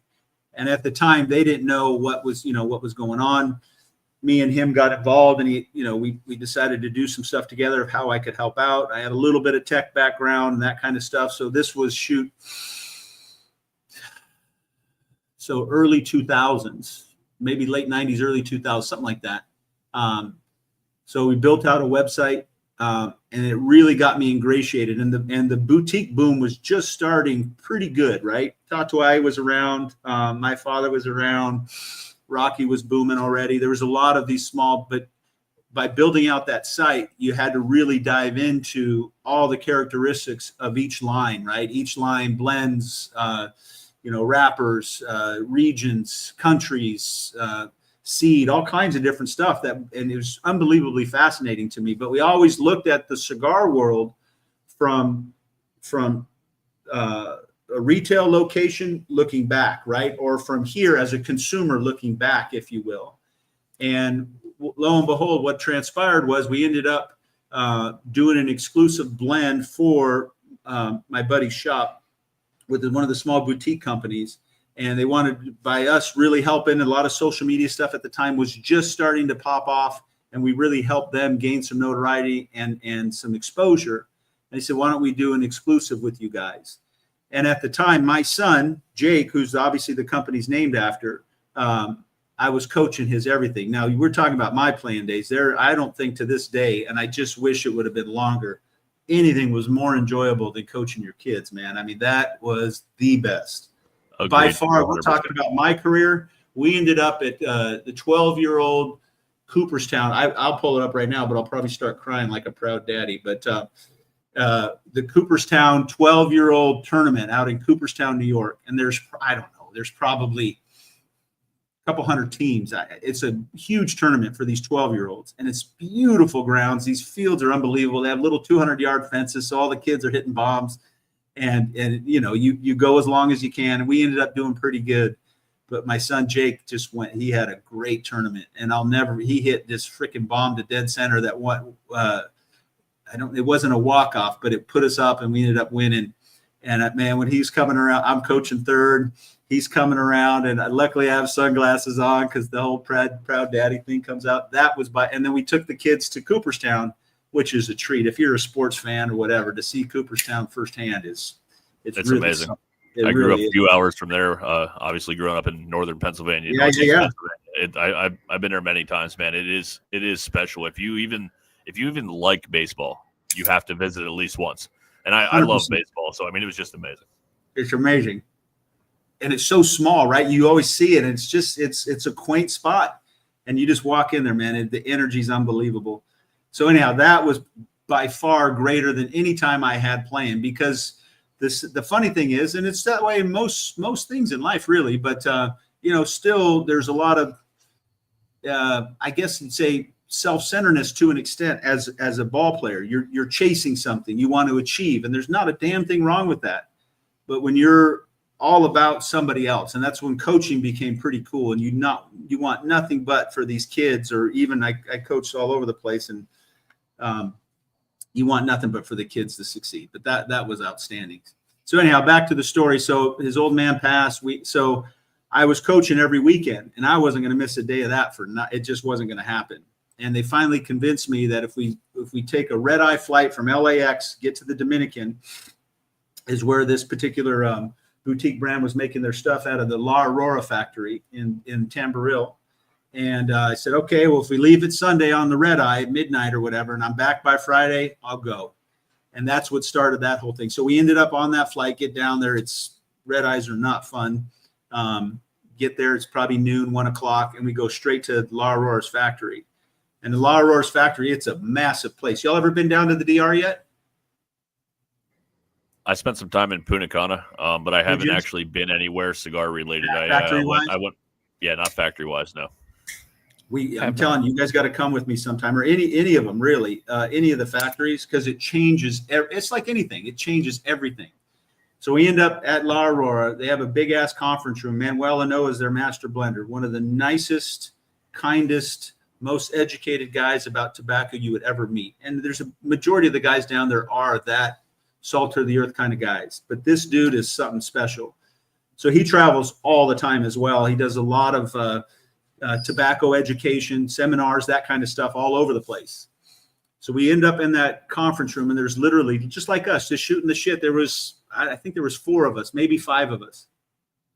And he was going over his presentation of what he was going through on the computer. And he said, you mind if let's have a cigar? I'll walk through this a little bit. I was just finishing up some stuff. I said, sure. And then he went through the cigar world from seed to shelf, rather than from shelf backwards, right? And he's starting talking about the history, and then obviously the soils, and then the countries, and then obviously everything that happened in Cuba, and then the plan, and you have your Visos, your Secos, your Ligeros, all the different pure grades. And I mean, oh my God, I was like a kid in a candy store. Wow, this was unbelievable. And that's what started the little itch with me. I'm all, is this something that could be it? And I mean, anyone can go down and white label cigar at any time, damn near in any factory, really. Back to my catching background, I had if I was going to do something, I wanted to dive in full line, full hook and sinker, lure, the whole 9 yards, baby. I wanted to know it all. And that started the itch. So it took me, it was quite a few months before I agreed to even go down. Over the next year, probably a little over 12 months, I think I was down there at least 12 or 14 times on that red eye. So in other words, just slightly obsessive, right? And started looking at factories, started to determine what we wanted to do. We're introduced through mutual friends, which it's a small world, as you guys find out in our industry. It was introduced to our master blender, a gentleman named Joel Marrero, great guy. Talked to him today, talked to him all the time. He's now a partner in the factory and a hell of just a delightful guy, and makes fabulous sticks. This Fourth Dimension was our first blend, which I'm smoking right now. I still love it. I smoke it all the time. And we had a lot of similarities, right? And I don't know about you guys so in the early days of smoking cigars, I love flavor. I just love a very flavor forward cigar, like the old Cuban stuff, the old, the original Kellner Davidoffs from way back in that are super creamy, super elegant. The Avos, the original stuff. PG's was another one, which is one of my favorite ones, also made by Davidoff. Obviously, a lot of the Cuban brands back then, which you never knew what you were going to get quality control wise. But if you get an unbelievable Monty 2 or an H. Upman, man, it's something to behold for sure. And that's what we wanted to try to emulate and practice, is creating something that is going to create an experience. I had no interest, just like in sports when I didn't even know what a batting average was. I had no interest to want to okay, let's go sell a shit ton of cigars. That was not the desire at all. We wanted to make something. One of our original, I call him like a master roller, who was part of our original team. You couldn't lasso this guy. He's too much of an artisan type of dude. I wish we could have kept him in the factory rolling all the time, because he was something. But so he, I might be able to pull it up while I'm talking, but he was a part of remember the Artistico stuff from LFD way back in the day? They do all kinds of artistical stuff. Oh, yeah. It was crazy stuff. So this guy found out that I played baseball, and he comes back the following day, and I don't know if you guys can see this. Oh, wow. Yeah, I remember you showing me that when we met so up. he has a Major League Baseball logo, a baseball, my name on it, and all these and I'm like, what the heck? And he did that overnight, right? And his skill, and he made me a bunch of other stuff. He's just an artist. He's just unbelievable at what he does. And knowing that he had that skill, it's like, man, well, we can't let this go to waste. So he trained all of our guys, and we have our accents on our gourmet collection, which we have 3 on the bottom, 3 on the top, and it's just a little bit of a signature. You don't want to go too crazy because it's almost too pretty. You want to smoke the damn thing, right? That cigar there, I still have it somewhere. I will probably never smoke that thing.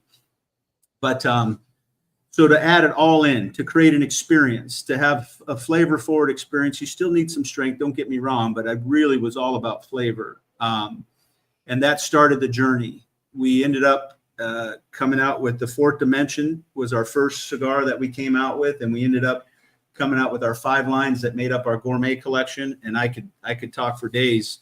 So how did you go from working with your buddy at the cigar, working with his family cigar shop, to, okay, we're going to do an exclusive for the shop, to becoming, okay, now we're going to start our own brand. So is this a brand? This is a brand that you started with that buddy, right? Yeah, no, exactly. So we both came up. So how did that happen? How did that, instead of it being a shop exclusive, now it's time to start our own brand, and now we have to come up with a name, a factory. We have to start our own line. Yeah. How'd that process happen? It's a great question, and it's funny to think back. So so he still had the retail stores. His mom was down in Florida with the store. The father had passed away. There was one remaining store in town, and then we decided, if we were going to do this, and that's something that I had an ambition to do. I really did not have an ambition to want to run or operate a retail establishment at that time. I loved them. They're a great spot to hang out, but I had no desire to sit behind a cash register all day and smoke cigars at that time. Shit, now I really enjoy the shit out of it. It's kind of funny, right? But anyway, so we ended up, first of all, making the determination, is this something we wanted to do? And again, it was nothing more than an avocation out of the gate, just for fun and for free. And then obviously getting introduced to the relationship that we had. We obviously named the company. Jake was my son. Wyatt was his original first son, who was one of the original founders with this when we started this. He has young kids. My son now is his sophomore in college. And this was all happening during that time. I was still coaching. Again, it was nothing more than avocation would probably be the best way to describe it. So we launched a brand, Jake Wyatt Cigar Company, and it was a very challenging time from the prospect of kind of what you were talking about, Charles. First of all, coming up with a name, and we thought about that forever, and then it kind of just stuck with the boys' names. And then we've had a lot of history.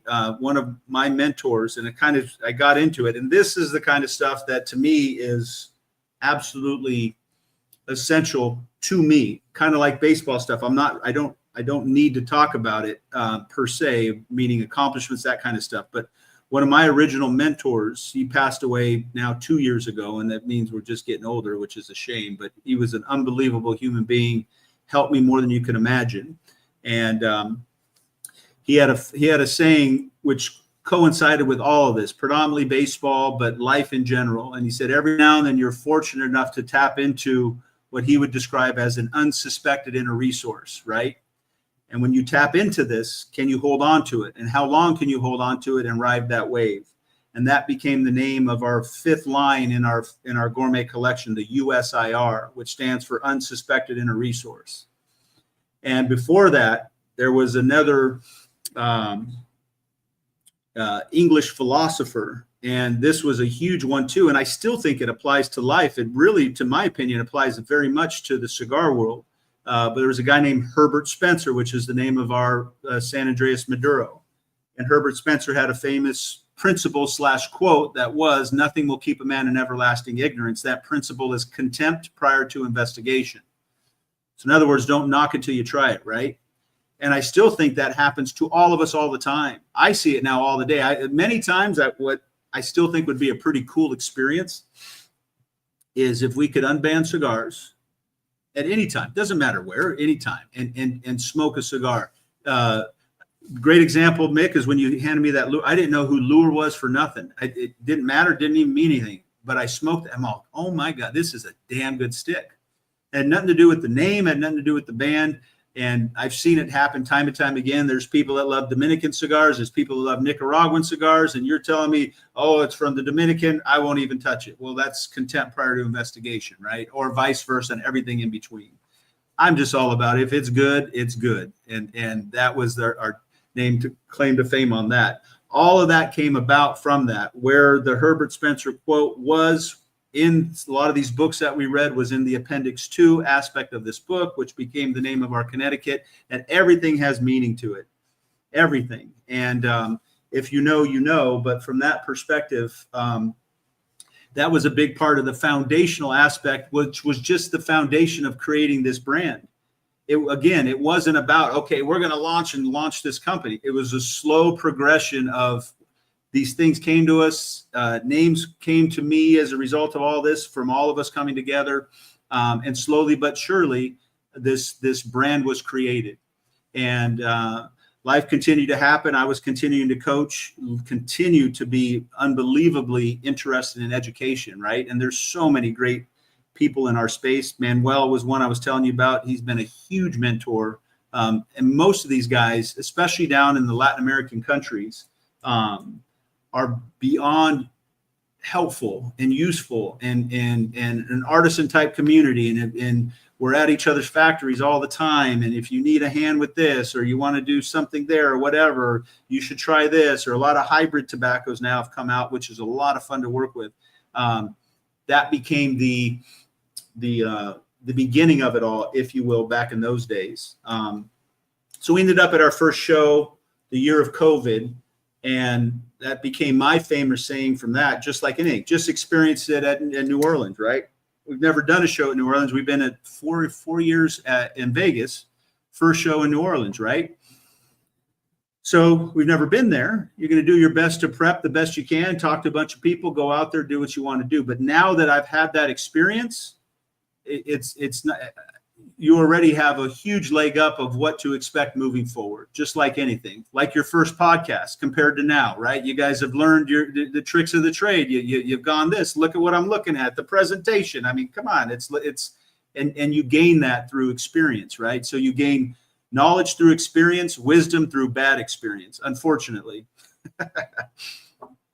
That's what I've come to find, at least. That's absolutely true. Yeah, we now I got drag racing going on here. It is so crazy. And I've been on mute all night trying to get in on questions, but between the geese and the drag racing, and now I got a storm rolling in, this could be interesting. So if I disappear, I apologize. I'll hop back on.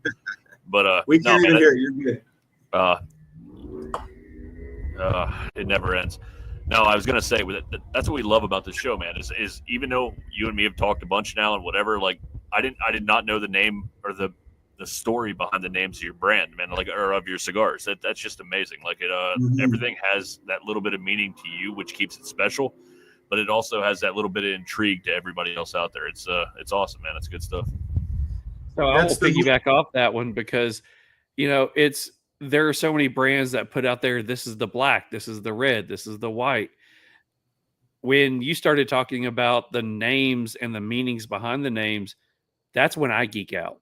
Because I want to know that backstory behind it and why. So Right. it's cool to hear that there's actually thought and process behind that. So Very much. And that's, I mean, I can geek out on that stuff all night. And that got into like, so what kept a lot of that smooth creaminess, which was a big, huge Dominican component way back in the day, which was that Dominican Olor binder. And it has a lot of smooth, creamy, buttery type of notes and features to it. And that became the signature behind the binders that we used in the gourmet collection. We wanted to create an experience, right? It's just not a cigar to me. And hopefully that's what you're able to portray. Think about anybody that creates art, somebody that creates a movie, somebody that creates a song, whatever. Some will be deeper than others, everything in between. Great. Whatever. I mean, there's art for everybody. But what I wanted to create was an experience. So when you going through every aspect, we make no universal blends. Even when we first started blending, we did a lot of stuff originally, and Toro was one of the original sizes, a lot of small ring gauge stuff too, but Toro's the #1 seller. And we got everything right in that 4th dimension, what I'm smoking now in the Toro. We'd bring it home, we'd send them all across the country, let them sit, let them acclimate, whether you're in Tennessee. Joel, our master blender, also lives in Dayton, Tennessee as well. And then he's back in the factory all the time. Let some sit there, let some sit here, let some sit in the high desert, all over the place. And how are they going to marry? How are they going to marinate? How are they going to grow together as they sit and age? Finally got it right in the Toro, that is. And, love to work with, obviously, the Habano smooth wrapper is just a very sweet, elegant wrapper with that Dominican Olor binder. Just gives that smooth, raw almond nuttiness that I absolutely love. But the problem with us is when we did that, I say, great, we finally got the Toro right. Let's just go ahead and reduce some of the sizing. So we'll go make the 5x50 Robusto. And we did that. And it wasn't the same cigar. So then we had to blend the Robusto. And then we got into the Gordo, same thing, and more filler, so on and so forth. And we had to do everything, which is the art of it, which is why you love it. It's Fuente's old saying, right? You can't rush the hands of time. You wish you could sometimes. But at this time of my life and doing what we were doing, it was nothing more but to go create a great cigar. That was it. And to create an experience. So hopefully that people that smoke the cigar would be able to enjoy it as much as we did, and doing exactly what we're doing right now, right? You go sit down, you enjoy a stick for an hour, hopefully put our phones down enough to have some sort of conversation, whether we're talking about the Dodgers, the Phillies, the Braves, or your first kid, or a tragedy that transpired, or your kids got their first tooth, or whatever the hell's going down, man. Let's do it over a cigar, and it cuts through so damn much. It's really a great community. I 100% agree with that one. We say it every week, man. It's the great equalizer. It's what brings us together, and it's why we love what we do, man. If it wasn't for cigars, you would have never met Robert. I would have never met you. You would be on our show. Like it all connects somehow, and it's just fucking amazing, man. We just love this shit, man. It's awesome. Yeah, exactly. And that kind of gets into baseball. Was very similar that way. That's one of the comparisons that's really been neat, right? And we travel all over the place. Whether I'm sitting in the Abbey in Austin, or whether I'm sitting here at a local spot, or I'm going to be back in the mid-Atlantic in Jersey, or wherever the case may be. You walk into that lounge, you might have some accents, you might have some stuff, but you all spark up a cigar, and it does it all over again. It's really a cool community. It really is. It's a one of a kind community, and it's one that has brought so many people together that never would have met each other any other way. Totally. So you were talking about your gourmet line. What are the different lines that Jake Wyatt has? Yeah, so we have the gourmet collection, which made up of, and again, we wanted to be able to, whether you're a refined smoker or someone that's just started, someone that's been around a long time, you have the ability to differentiate between many sticks. So in our gourmet collection, we have 5 lines. We have the Appendix 2, our Ecuadorian Connecticut. I absolutely love that cigar. It's for me, I probably smoke one damn near daily, but I start most of my day with the Lucid Interval, which is our Candela. And that's a really unique cigar. That cigar right there, it took us a long time to create and blend because it's a young wrapper, right? So Candela wrapper, aesthetically, I think it's really beautiful wrapper, especially with our San Andreas accents. It really pops.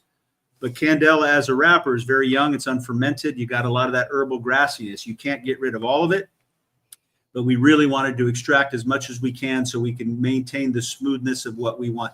Back to, content prior to investigation. Most people, me included, whenever I lit or smoked a Candela cigar, I said, I'll pass. Thank you very much. I don't want a lawnmower cigar with some rolled up hay and a wrapper type deal. And it took us a long time, almost a year, to work on that blend to where we got it to where we wanted. The fourth dimension is obviously our Habano.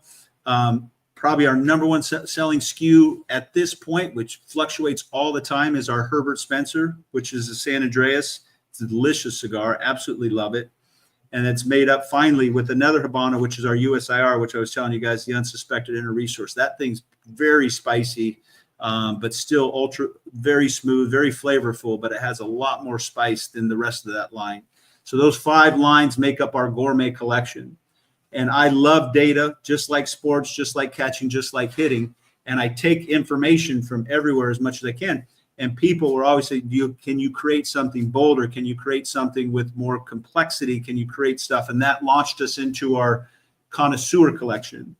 And the connoisseur collection is made up of 3 lines. We have our Lithium, which is a Bonoscudo wrapper. It has a Corojo binder. And that has a T13 tobacco, which is a hybrid tobacco out of the Dominican.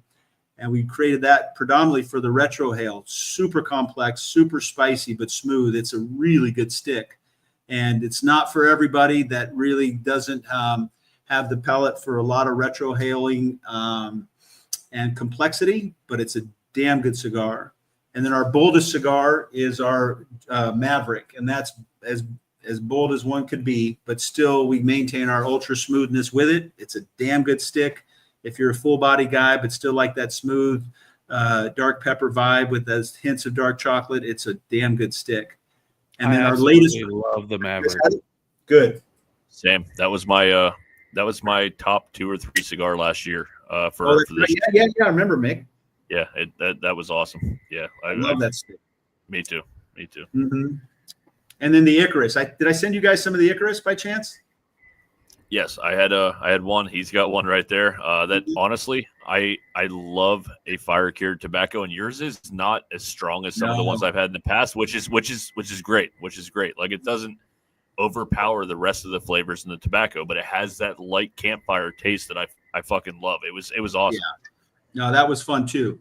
We were debating if we wanted to mention it, because we just used about a half a leaf in the filler. We tried it. We came across this tobacco. It's a long story. And I mean, it was so beautiful. We ended up buying a shit ton of it, but we didn't know what we were going to do with it because it's a potent, strong tobacco. And we ended up having that San Andreas Allure binder on that, Pennsylvania Criollo Piloto in the filler with just about a half a leaf in the filler. And it just gives it that touch of mesquite / that fire cured aspect in it. It's been pretty freaking good. And it's been a hit for us. And that's, you never know. I mean, we make it to what we like. I love to take feedback. We probably have, 30, 40 blends working at all time before they ever come to market. It's a whole nother story. But that Icarus has done outstanding for us. That was a fun project, and we've gotten a lot of great feedback from it. So it's been a lot of fun. And that makes up the connoisseur, by the way. Okay. No, I will say you guys cover palates really well, because not everything's for everybody. But I will say that I smoked my first Candela on a live on Instagram. It was the Silent Hero Candela, because I had promised. Yes, and I'd steered away from them my whole life, because I'm like, I'm not smoking a fucking green cigar. Like, what is this? And everybody says they taste like grass and hay and whatever. I'm like, I'm good. That one from Silent Hero was amazing. Yours was my second one I smoked, and that was also along the very same lines, that it had enough strength, but it wasn't like overpowering with the grass. It was more like green tea notes, maybe a little bit of grass. I mean, but it was awesome. It was light, and it had enough strength to it that it really, really had a good flavor. But yeah, man, just my 2 favorites, so for sure, I believe, are the Maverick and the Herbert Spencer. I think are my 2 favorites from your line, and right behind that is definitely the Icarus, man. I definitely enjoy that as well. So you definitely put some great sticks out there, man, and we're enjoying them as we speak. No, perfect. I'm glad to hear it, guys. That's the fun part of what we do. It really is. Well, see, I'm on the complete different aspect of him. I was someone who enjoyed a Candela cigar. I've always enjoyed, but at the same time, I guess the candelas I was smoking was a lot of one note candelas. It was that straight up grass. There was not much dimension to it. Mm-hmm. Like he said, I got told to try the Silent Hero. So I tried that one. That became my favorite. And then Robert said, if you like that one, you need to try the one from you all. Uh-huh. Those are my top 2 favorite candelas that's ever been put out. There's right now nothing that, I mean, this is the first time that I've smoked this one, and I'm enjoying the hell out of it. I don't want it to end. Yeah. I will say I agree completely, but it's also the only 2 candelas I've ever smoked. So, I mean, hey, it is what it is. Totally. And they're coming now, man. I mean, it's tough to find the wrapper now. It's starting to come. People are really starting to make a lot more candelas. It's gotten a lot more popular again. And some guys have made some really good ones. I love them for what they are, right? Because I smoke quite a bit. I mean, I'm probably, I don't know, maybe 3 sticks a day. How many sticks y'all smoking a day? Monday through Friday, I'm 1 a day. I will come home from work. I get home about 8 o'clock in the evening. So my family's already in just about transitioning into bed. Right. So I have to have that wind down. So I'll smoke my 1 a day on a Saturday. If it's a busy day, still about 1. If it's a good sports day, 3, 4. There you go. I am not an everyday smoker, but I smoke Tuesdays on our herf. I smoke at least 2 on here, and I smoke at least 3 or 4 in a weekend. So, I mean, it's usually probably 7, 8 a week, somewhere in there. Yeah, and I'm about the same. And I generally, first thing, as soon as I get in the office here at this very seat, is I really love that candela with my espresso in the morning. It's like, it's really good. And then I'll get to something else middle of the day, and I'll generally wind down with something depending. Generally 2, but sometimes 3. And then we do something like this. Yeah, you'll go through a few for sure. But it's nice to have a variety. I can't smoke the same thing all the time, although I got your go-tos all the time. There's a lot of brands out there that I absolutely love, and some guys are making some great stuff. So, man, luckily there ain't only one box on the shelf. Most humidors got a bunch of facings, and there's a lot of good stuff to try for sure. I will say for a long time, I was stuck between probably about 6 different brands. I smoked the same stuff every day. Yeah. And it wasn't really until we started this podcast to where it was forcing me, because anytime we have a guest on, we're smoking something from them. And Totally. if it happens to be a non-cigar brand, we're asking, other people, what do we smoke that night? And instead of picking something that we want, we smoke what other people want us to smoke. So it's been one of those things where I've realized just through the podcast, I now have about 5 new brands that are on my rotation. Yeah. And then there's, a year ago, the 5 brands that were my rotation, there's probably only 1 or 2 that's left. It's all this new stuff. And if it wouldn't have been for something like this, I probably would not have done it. Totally. That's cool, man. I'm So, the same way. Are you guys the same with food? So like I've been going to the same restaurants my whole damn life, and I'm still getting the same damn thing I very rarely deter off, especially food. Cigars is a little different. Since we moved to Memphis, talk about a change, man, from the Northeast to down here in Memphis. It changed my world with what we eat on a regular basis and where we go to eat. So I used to be that way. Now it's definitely changed up a lot for me. And I do agree with Charles on that. My humidor, I usually had maybe 10 brands total in my humidor at all times. I bet you I have like 30 brands in there now. And yes, it's because of the podcast, but just having that change and that opportunity to change and something you enjoy. And even if you don't enjoy it as much, it gives you something to base off of what you really do love. And it's pretty cool to have that opportunity to bounce around and try new things. So when it comes to food, one of the things that we always do, and up until like the last year or so, we travel a lot. And for my business, I travel. I used to travel a lot. So one of the things my wife and I, and she's my ride or die, she goes with me and she's my travel partner. So anytime if we left our area, we were not going to eat anywhere that we could get at home. So if we're at home, we eat at the same restaurants all the time because we have some food that we love. But we also have a rule that if we leave our area, if it's at home, we can't have it. So we've introduced ourselves to a lot of new food, a lot of different a lot of different cultured foods. So it's one of the things that is, when it comes to cigars, especially some of the either Middle Eastern or Asian style foods, it's helped bring out some notes in cigars that it's Totally like, right. I remember this in this food. So I've enjoyed that one. So the next, you just got back from PCA. A lot of people just got back from PCA. What's new? What was you guys showing off there? Was it, what you already have out? Do you have something new coming out? What does what's the next few months look like? Yeah, so the release for us is a pre-release. We're getting our boxes, should be finishing up here hopefully within the next 30, 45 days. And a lot of feedback, a lot of people, I don't know if you've seen a lot of our limited edition stuff in our gourmet collection. And people were really wanting something, a Solomon size in the Icarus. So we ended up releasing the Icarus in the Solomon size. I think I have one here somewhere, yeah. That's a limited edition, comes in a box of 10, and it looks something like this. So this is an outstanding stick. That looks nice. We just got a few bundles that came in, so that went off really well. Interested. I am interested. Damn it.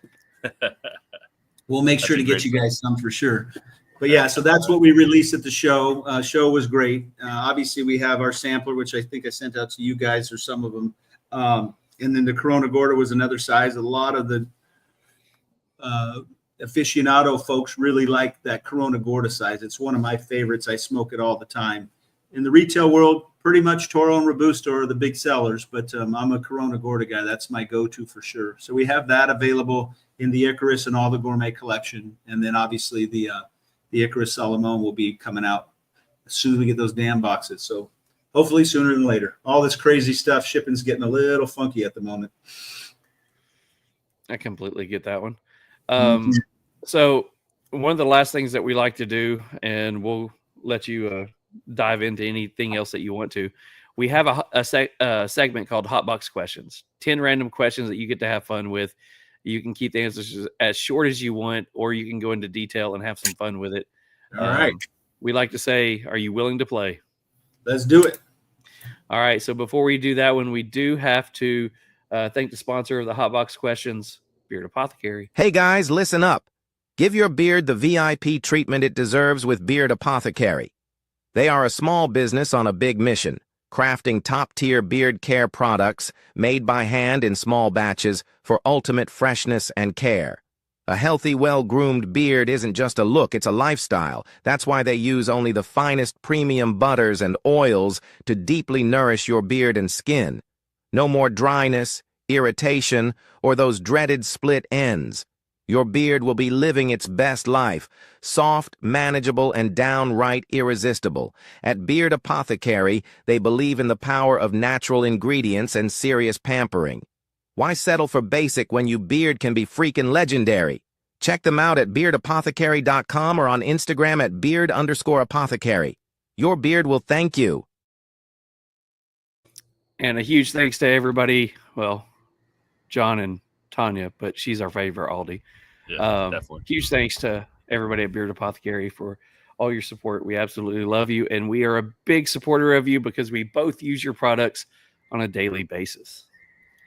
We definitely do. So as we said, Hotbox Questions is 10 random questions, and Mick is the one that starts us off. So go. All right, a little bit of a weird one to start us off with. What is your least favorite sound? Least favorite sound? Yep. Holy shit. That's a good question. Probably a siren. Who likes to hear a siren coming up behind them? But I don't know. That's actually a good question. Never even thought of that. Yeah, we've got everything from dogs puking to fingernails on the chalkboard to it's been random, but when you got kids and you hear a thump, thumble, and a something, that's not a good one either. Generally, there's no stitches. Come on, boys, no stitches. Exactly. So question number 2, fill in the blank for me. For me, cigars is all about what? Experience, without a doubt. experience, man. It's all about doing exactly what we're doing right now and just taking some time to do what we need to do. It's still tough. I mean, we're all so busy. You guys got careers, we got lives. And sometimes, man, when you unplug and you can just forget about it all, time goes away. You can just chill out and enjoy a new experience. So this is something like we're doing tonight, man. I'll never forget this. You guys have had plenty of guests, and you guys will remember all of them in one way, shape, or form. So creating new experiences would be the answer. Man, I love it. That's exactly why we do this, man. That's awesome. Mm-hmm. All right, so question number 3. Do you have a favorite band or artist? Growing up, I love classic rock. Probably Zeppelin's up there, man. Zeppelin's a hell of a band. Yeah. I loved some of that grunge stuff. Pearl Jam and all that grunge stuff up in Seattle was pretty good when in my high school days, but I'm a classic rock guy through and through. But, man, so I love all that old stuff. Who were we just listening to today? But I was watching some tribute thing on Zeppelin with Plant and Page. They were the best, man. So it's got to be Zeppelin. All right. Oh, yeah. So question number 4, what is your favorite guilty pleasure? Favorite guilty pleasure probably was yesterday. There's a restaurant here. I just had a birthday. My family went to a lunch at our local spot, which is a place you guys probably couldn't even pronounce. It's called Ruta Bagors, which is an old root.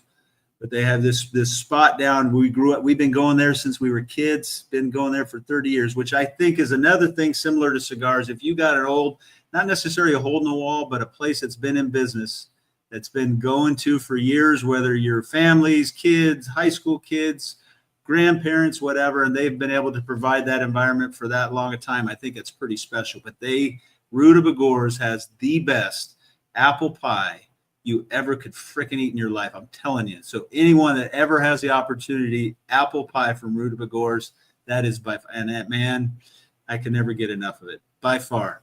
I know what's coming. Go ahead, Charles. Yep. So Mick is our resident linguist. He has the golden tongue. He can pronounce and speak 22 different languages. Go ahead and say that one more time, and then I need to have Mick say it. Ruta Bagors. Mick. Ruta Bagors. Pretty good, Rick. Pretty good, Mick. Not bad. Not bad at all, man. You missed the other week when we had Greg Free from shit. Why'd I do this to myself? Come on, say it. Say it. Forte a Libre something, whatever, fucking cigars. And they kept making me say it the whole show, and it was like the worst experience of my life. Ever since then, they've been fucking with me. Yeah, it's great. I love it.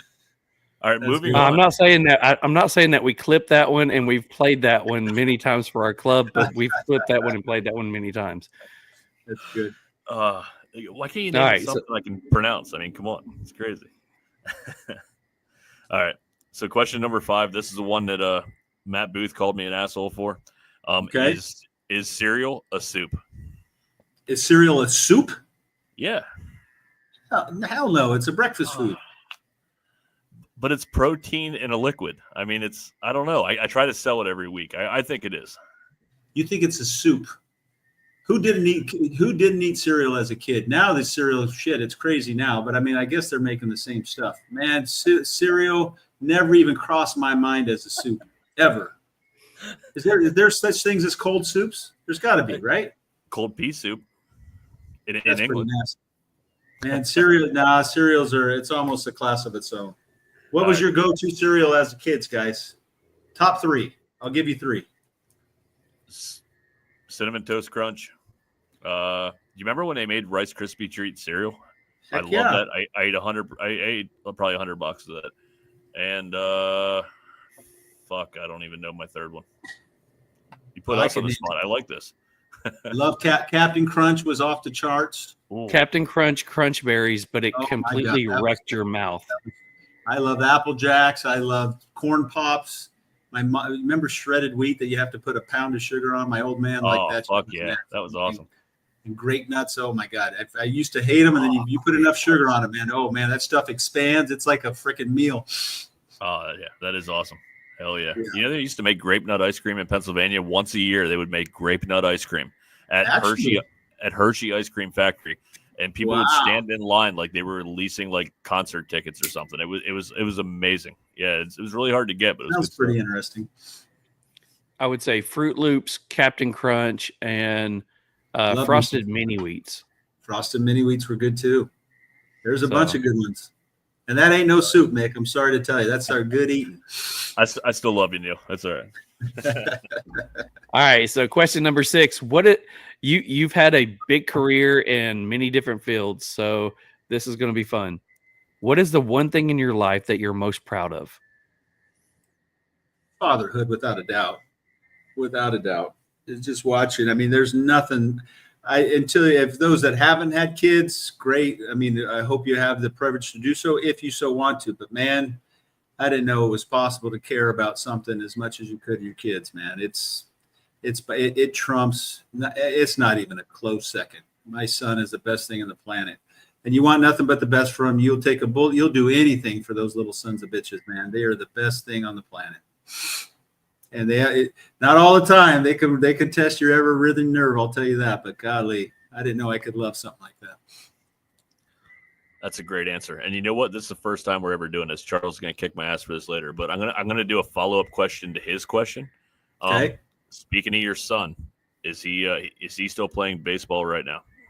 No, I was going to say the same question. yeah, he was a left-hand. He's left-handed. He's a pitcher, first baseman. Could swing the bat pretty good. He had a great high school career. He is, thank God, he's much brighter than I ever was scholastically. So he was I don't even know how you get a 4.6. They take all these AP classes now and all that shit. But he ended up, his dream school to go to was we're West Coast people, USC or Stanford. And nowadays, as you guys will find out, getting into colleges today is not like it was when we were kids. I'll tell you that. And he got accepted and academically to go to SC. So he had to make a choice, and he wasn't quite good enough to play there. He still didn't play. He's the man. So no more baseball. Okay. I'm sure that hurts a little bit, but still, him making that decision at that age is pretty impressive. I mean, that's a bright young man. That's good. Yeah. That's awesome. All right, so we'll move on to question number 7. Before you do that one, I'm going to say this. And since one of the most touching things that I saw was Neil made the comment when he was talking about his kid rounding third base, and he was the third base coach. He said, I'm going to get teary-eyed. Absolutely love that. So I knew that was going to be the answer. So, yeah, Mick, give us one. Here's a question for you. Give us one of your child moments looking back at your kids.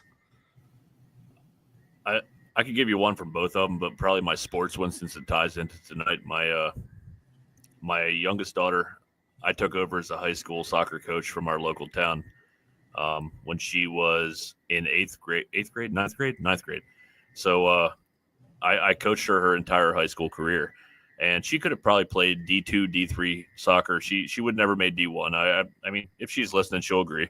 But she probably could have done D2, but she was one of those people that she played mid primarily, and she would assist on 20, 30 goals a year. She was an assister. She had a great left foot.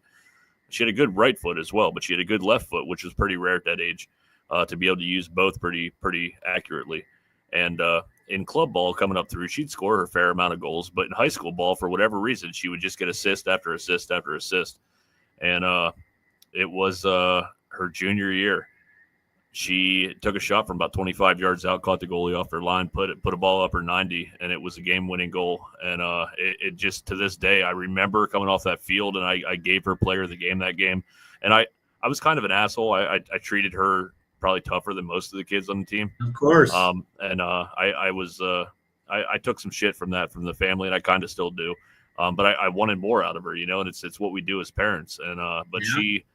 She finally scored that first high school goal. I mean, even though she had 50, 60 assists in her career at high school level, which is pretty amazing. She finally got that goal. It was like the elusive goal that she couldn't get, and it was just amazing. And that moment coming off the field and us sharing that moment was something I'll definitely never forget.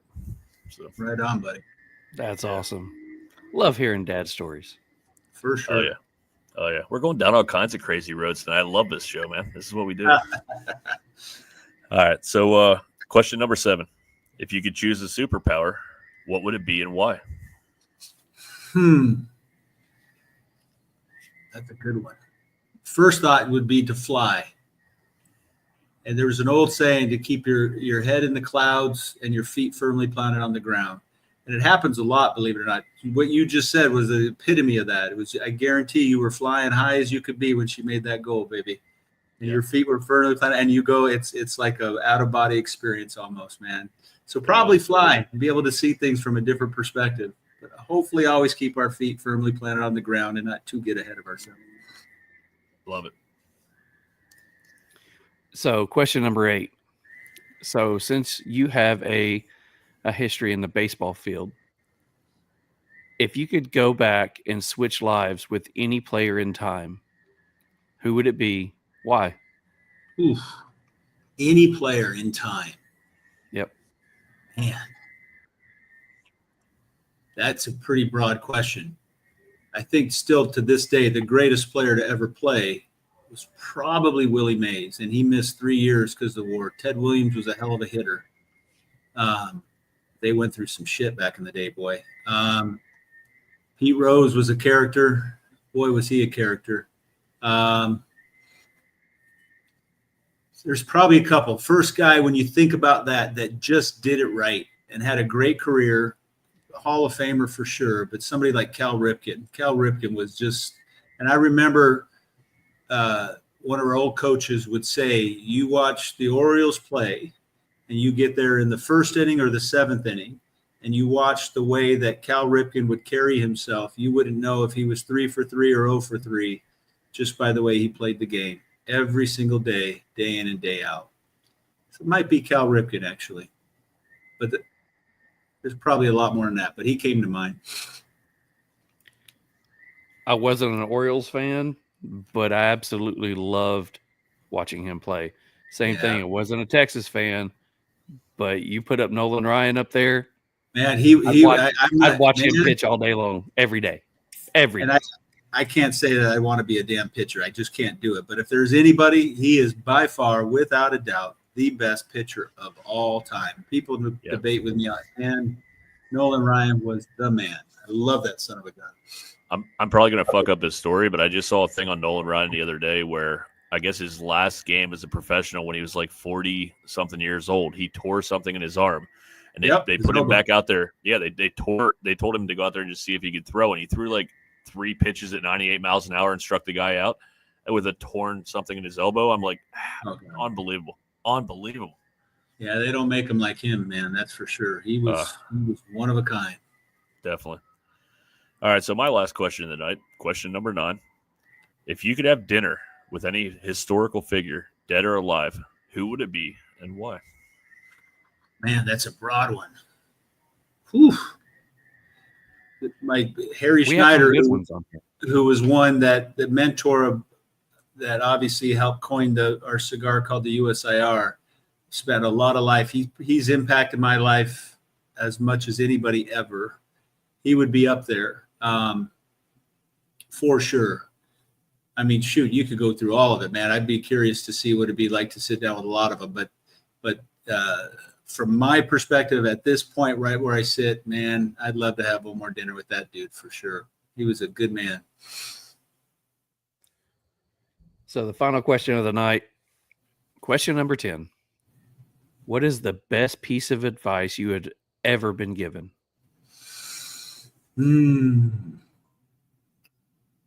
That's a broad one because there's quite a bit. And obviously you guys got me thinking about Harry,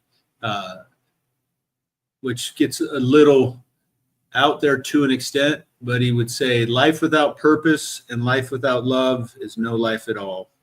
And that was probably not losing track of keeping like we were talking about, keep your feet firmly planted on the ground. Do what you're going to say when you're going to do it. Shake somebody's hand, look them in the eye, and be a stand-up guy. So life without love and life without purpose is no life at all. And man, I don't know about you, we've all chased certain stuff growing up, doing things, whatever. But man, but you're able to share in that, have a purpose, which cigar business has, being a father has, being a husband has. And finally, when you gain some age, right, you look back and you gain some of that wisdom through the bad experience. It's not a bad gig. That's for damn sure. So I don't ever get to ask a bonus question. So I'm going to ask one more bonus question. And you've made reference to this man many times tonight. So give me one experience with him that sticks into your mind that, is something that you'll carry with you forever. Oh, there's quite a few. There's life lessons, there's humor. So his wife, they were a dual combo. Man, these two are inseparable. But they had a way with each other that was something else. And I'll never forget, I was sitting in the kitchen with him, and I was growing up, going through some tough times. He was a mentor, father figure, coach. He was everything.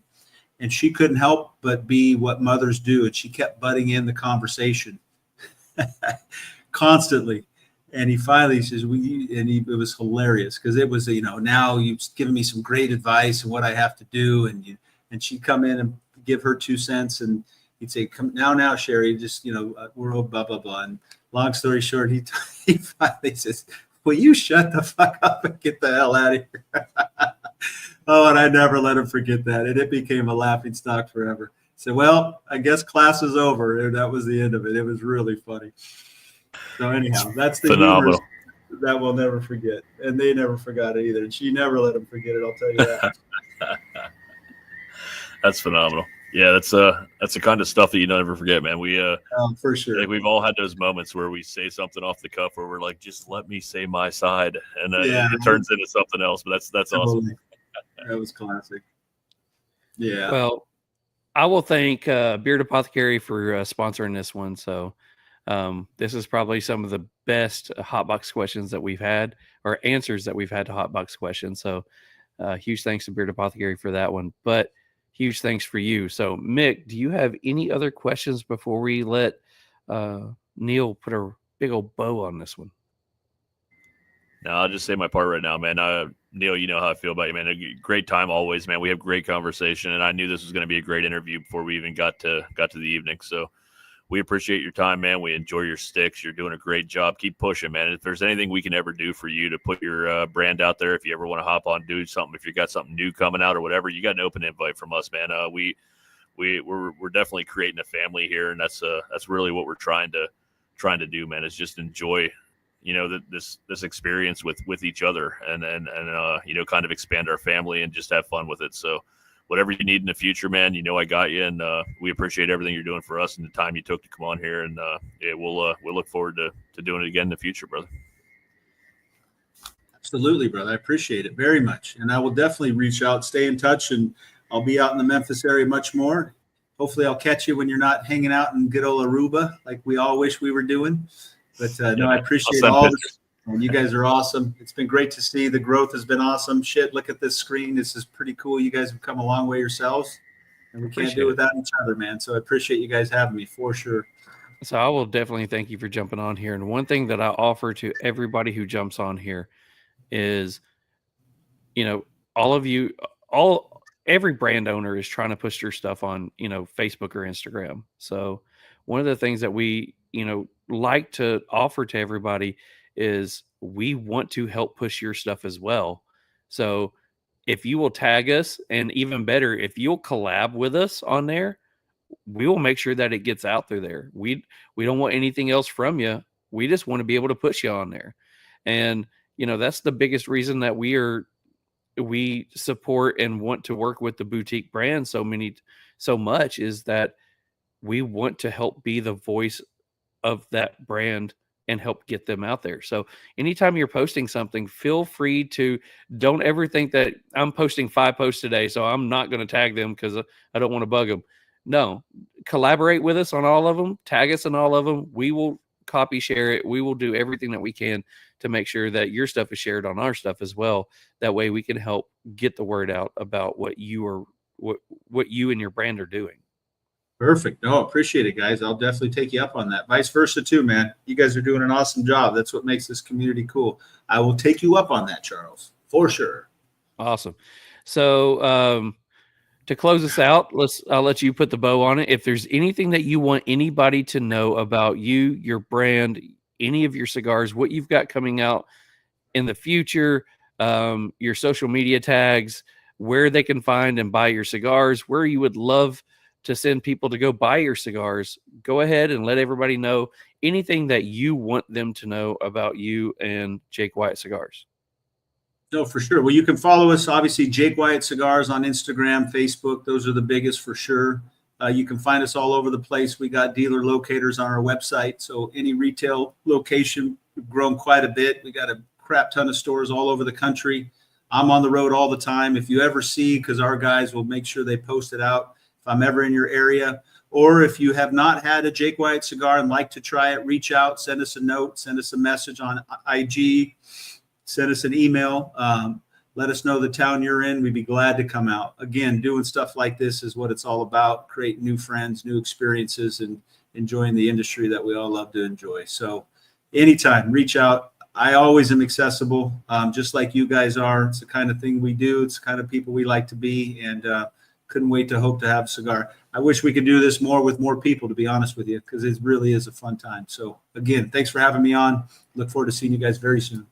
I will say real quick, we're doing a friends and family herf at the end of the season. So we'll let you know about that, man. Because this, you just said, sure. that's what we love to do. And we'd love to have a couple brand owners on there. And we'd love to have you back then, man. So we'll get with you. It'll be a fun time. Absolutely. Keep me posted. And I was going to mention the same thing, but also going to offer, I am the president of the TriStar Herf Crew. We are a cigar club that was based out of Tennessee, but we now have 26 or 27 different states represented. We meet every Tuesday on Zoom.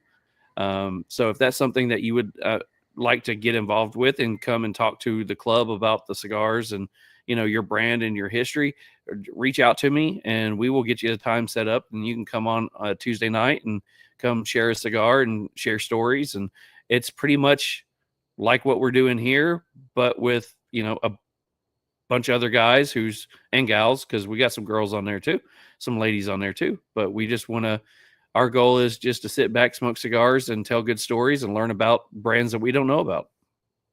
Absolutely. Let's do it. Let me know at some time. We'll make that happen. That sounds like a good old time. That works. Well, thank you so much for jumping on here. We absolutely appreciate it, and keep in touch with us.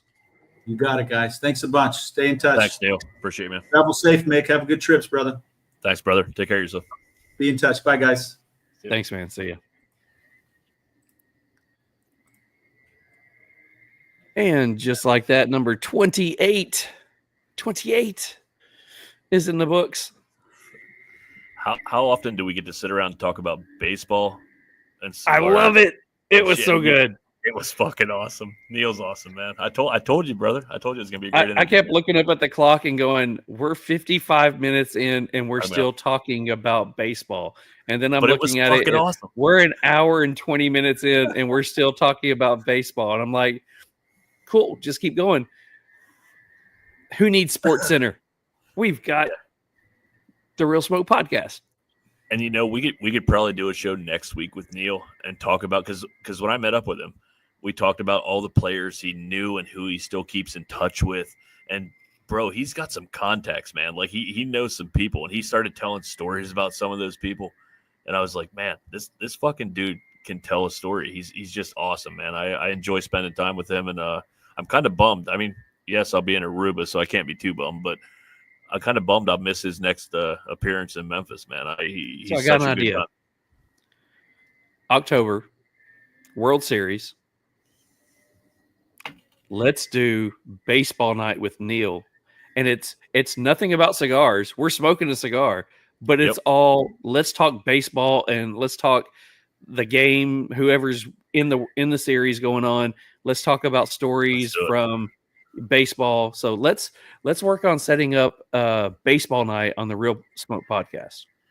Yeah, that's something I'd like to venture into, man. We gotta keep drawing people from outside the cigar community into our world because we have such a fucking good time doing it, man. Like I love that. I love it. Let's do it. I'll talk to Neil. Let's get it rolling. That works. So let's go through some of the. Go ahead. Yeah, okay, yeah, whatever. Fuck you, Rob. It's like trying to get Forrest Gump to speak. Thinking about picking up the new Placencia Alma del. Go ahead and pronounce that one. Alma del what? Alma del CeeLo Green. CeeLo Green. CeeLo Green. There we go. Yeah. Justify the $26 price tag. We can ask Mick about what he thinks about sub 20 or $20 cigars and more. Not sub. I just had this conversation at work today, man. I have never had one over, I'd say, the $30 limit where I'm like, yep, this is absolutely worth it. I mean, there's so many great cigars in the $10 to $20 range. I can't do it. Going back to dad coaches, that's what dad coaches do. Mashbill jumps in, hashtag real smoke. Thanks, Mashbill. I know it's been a long episode. We went a whole lot longer than normal with an interview, but when you have somebody that's experienced what he has in his life, I'm not going to tell the guy to hush. I'm going to sit back, listen, and enjoy. Mike Tackett, it would have to be one awesome stick. With that being said, I would not pay that for any. Just he echoed what Mick said. Loved watching Bo Jackson play. Bo knows everything, 100%. Yeah. Bo could do everything. Cal Ripken has done a lot for the youth of our community. 100% he has. Mick drops the boom. Go ahead. For Libre Intimidador. Yeah. Thanks, Devin. Yeah, appreciate it. Devin says, laughy face. Robert happens to say, thanks, Neil. We thank Neil for everything. One of my favorite episodes that we've done so far. And I will have to say it's because I'm a baseball fan and me too. And Mick's friends are joining him right now. So Greg says, hashtag real smoke. He says, hurry up, shut up, and get to me winning some shit. Look, she jumped on here. She's hanging out because she really wants the trifecta. She's got the cigar. She's got the hat. Now all she needs is a cutter and lighter. I'd be okay if she wins it. I'm not okay if Jordan wins it. We're taking it back. If Jordan wins it, I will veto that one, and we give it to her anyways. Cool. If Jordan wins it, I'm going to send the package, but I'm going to put her name on it. Fuck yeah. Love it. Rob says, hashtag real smoke. It's all about the fellowship from Mitch.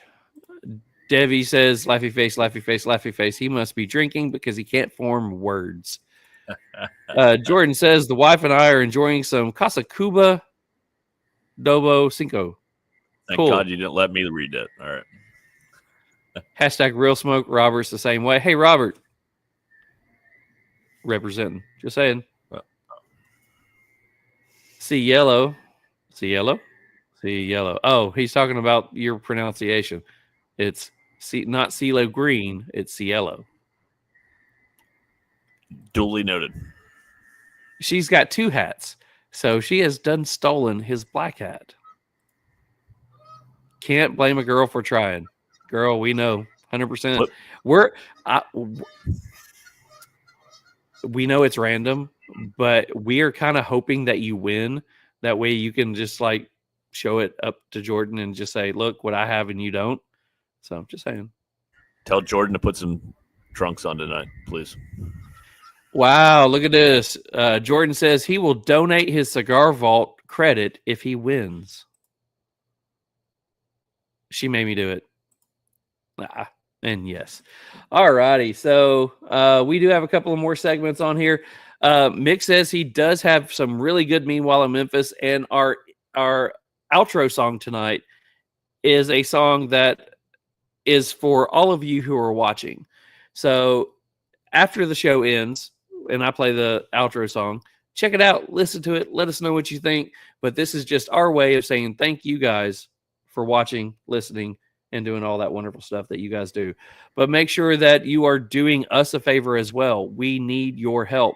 If you haven't subscribed to us on YouTube, please make sure that you do. If you haven't gone over to Rumble and done that, we need you to do that as well. Rumble numbers are the lowest of any of the I guess, the social media platforms that we have. It's the lowest followers that we have, but it's some of the highest views that we have. So we would love all of you Rumble people to go subscribe or follow or whatever it is that Rumble does. We are still 30 members away on our Facebook page from being able to stream from there. We do need your help on that one. Go to our Facebook page and give us a like and a follow on that one. And our Instagram, we're still trying to get back up to the numbers that we were before we got kicked out. By the way, I will say this. I got a message from Instagram on mine. I shared something in a story from King's Family Distillery. Yellow bottle. They just did it. It was one of their barrel proofs. I got a restriction from Instagram saying I was promoting sexual content. That's the same thing the my Smokers personal Abbey page. keeps My getting flagged personal for. page is restricted because I posted a bottle of barrel proof whiskey and I appealed it. They sent me a message back and said my appeal was denied because it is 100% sexual content. Okay, if you're doing something weird with that bottle, whatever, but it's a bottle and it's talking about barrel proof whiskey. Shut your face. Instagram, do better. Listen right now. Listen to me. Just listen. All you have to do, see if I can I can't get my picture on here. Okay, whatever. Big picture. It's not working. I just need your help. Instagram. Look at me in the eye right now, right here. Do better. You're screwing over so many people right now who are posting legal stuff. Listen. Do better. Hashtag Instagram do better. Come on. Fill it up. Hashtag Instagram do better. All right. So, anyways, that's my rant for the night. We do have cigar news. We have prizes to give away. We also have a cigar review. We need to get that cigar review done. So let's go ahead and get set up for that one. But Mick goes first. The cigar review is brought to you by our lovely people at the Cigar Army. Tonight's cigar review is proudly sponsored by Cigar Army. The Cigar Army is a community brought together by their shared love of cigars, but bonded by something much deeper, their mission to give back to those in need. Through Operation Give Back, they honor the courage and dedication of our military and first responders, both active and retired. Their bravery and selflessness make the freedoms we enjoy possible, including this very moment to sit here, share a cigar, and connect with our Real Smoke audience. Every puff carries a story. Every draw is a tribute to their sacrifices.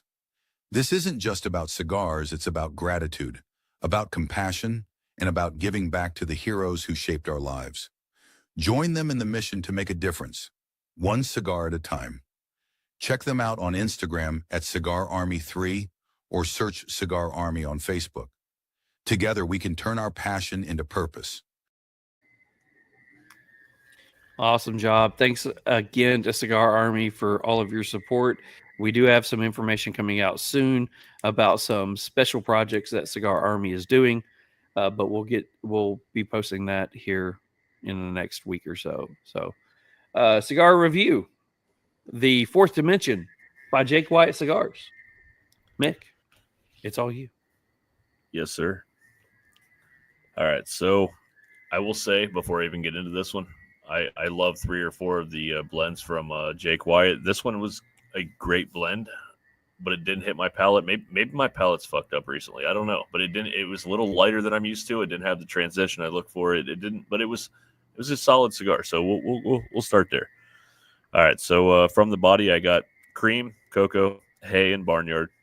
It was a little light on the hay barnyard, but it was there. From the foot, I got cocoa and light hay. That cocoa stood out. It was solid on the aroma. The taste from the cold draw, cream, light hay, cocoa. First, third notes. I got cocoa, almonds, sweet leather, just a touch of coffee, a little bit of nutmeg, and some cream. Retro was leather and nuttiness. Second, third notes. I got roasted almonds, baking spices. It was still that had that creaminess to it. Dark chocolate, leather. The retro was leather and almond. The final third notes were baking spices. It was a smoother dark chocolate, but it's still dark chocolate. Earth, a little bit of earth in there. Leather, and the retro was leather and a little bit of light black pepper. It wasn't a whole lot of black pepper in this one. It was pretty mild. The pre-light experience, I gave it an 18 out of 20. They're a beautiful cigar. I mean, they really do a great job with their presentation. Beautiful cigar. The cold draw was good. The aroma was good. The flavor enjoyment, I gave it a 13 out of 15. The construction characteristics, I gave it a 26 out of 30. I will say it stacked dimes pretty much the whole way. I only ashed it like twice during the smoke. It was good. The smoke production and final thoughts, I gave it 31 out of 35. I gave this a total of an 88. And I think, honestly, this is more personal preference than it is a reflection on the cigar. It didn't have that strength and that oomph that I look for in a cigar. It was solid. It was a great cigar. I've definitely had some I enjoyed personally better from Jake Wyatt. I will agree. I will 100% agree with this one. I've had a few of them. I've smoked 2 of them tonight. Had one earlier today. Had a couple in the past. I will say that I did enjoy the cigar. It's not my favorite one that he's done, but it was a fantastic cigar. So you said an 88? Yes, sir. All right. So, sorry, getting my phone set up. Drag racing. Yeah, I keep trying to mute and I miss it sometimes. My bad. All right, so let me go into mine. Aroma. I will say this: we had, I think, 2 completely different experiences because a lot of what you picked up, I picked up something completely different, which is cool. 2 different palettes, 2 different thoughts, 2 different memories. So pretty cool. Aroma off the body, sweet tobacco barnyard, dark fruit. Aroma off the foot, sweet tobacco raisins. Taste off the cold draw, molasses, fruit cup sweetness. On the light, earth, wood, slight bitter green tea. Bitter green tea. Retro is woody, grassy, and black pepper. Into the first, notes up front are woody, green tea, cinnamon, and a slight coffee. Retro is earthy, black pepper, woody, and fresh grass. Draw is slightly snug. Burn is a little wavy, but no issues. Smoke texture is thick and creamy. Ash is dark gray, holds the entire third. Finish is medium and leaves a cinnamon and green tea note on the lips, medium plus strength. Into the second, notes up front is a floral cinnamon coffee, and an unknown sweet note pops up every now and then. The retro brings a strong floral note, slight baking spice followed by a cream sweetness. Draw is still slightly snug. Ash is tight and holds each third. Burn is fantastic. Smoke is thick and slightly drying at the moment. Long finish, leaving a sweet and cinnamon note. Strength is still about a medium plus. In the final third, notes up front is a floral black coffee and a slight black pepper. Retro is floral black pepper, earth, and coffee. Draw is better, ash is great, and burn is fantastic. Smoke is thick and leaves you with a soft black pepper and a little salt on the finish. Strength ends at most a medium plus. I will say that one of the best things, one of my favorite things about the cigar is that it was very consistent. But also 100%. One of my least favorite things about the cigar is that it was very consistent. It was a lot of the same all the way through. So what I did enjoy was there the entire time. I was, instead of riding that straight country road, I was wanting more of that roller coaster, and I didn't get that roller coaster. So, pre-light experiences, gave it a 19 out of 20. Looked awesome. Good cold draw. Flavor enjoyment, gave it a 13 out of 15. Construction, a 9 out of 10. Draw, 9 out of 10. Burn, 9 out of 10. Smoke production, gave it a 4 out of 5. Just the only thing that didn't put it at 5 out of 5 was that the second third and the final third was a little drying. I don't like cigars that dry on my palate. Overall experience, I gave it an 18 out of 20. Would I smoke it again? Oh yeah, I'd smoke it again. So I gave it a 31 out of 35. So leaving my score with a 90. That puts you at an 88, me at a 90. Real Smoke Podcast gives this cigar an average score of an 89. So congratulations to Neil and Jake Wyatt Cigars. Your cigar, the Fourth Dimension, gets an 89 from us. I think it's a good score, man. I think sometimes we I don't know, the scores to me sometimes man, it's hard to explain. So like I tried not to let my knowing Neil and whatever, because I've loved so many Jake Wyatt cigars, play a part in what I was trying to rate tonight. And I think it was a fair rating, and I enjoyed it. I really did. It was a great cigar. It just wasn't quite what I was looking for in strength wise, and like you said, those transitions. But it was really good, man. Would 100% agree. There's not really anything I could knock it for, except for the experience on it. So, yeah, 100%. If you're into a good, flavorful cigar that is consistent the whole way through with a great burn, a great ash, go for it. Would I recommend this cigar to somebody trying out their brand? 100%. Yeah. I think everybody should go try it. If you haven't tried a Jake Wyatt cigar and you want something that's medium body, medium strength, this one's a great one. It would be a great introduction into the brand. Absolutely. So I've already got the giveaway tool set up. So make sure you guys are putting in #RealSmoke. We have 3 giveaways to do tonight. The first 2 are Cigar Vault, $25 gift cards to the Cigar Vault. Make sure that you get us your name, address, phone number, and email address. And then the final one will be for the cutter and the lighter. I will say, let's do this. Let's do Rebellion Cigars, cutter and lighter first. Let's go ahead and do that one. They are going to be, or they are tonight's Meanwhile in Memphis sponsor. So we're going to put out their information here momentarily. But really quickly, make sure you get in those last ditch efforts to win this one. We're going to go ahead and start collecting. We have 12 entries in. I was hoping we'd get a whole lot more, but let's go ahead and do the drawing for the cutter and the lighter. Who is going to win tonight's cutter and lighter? Come on.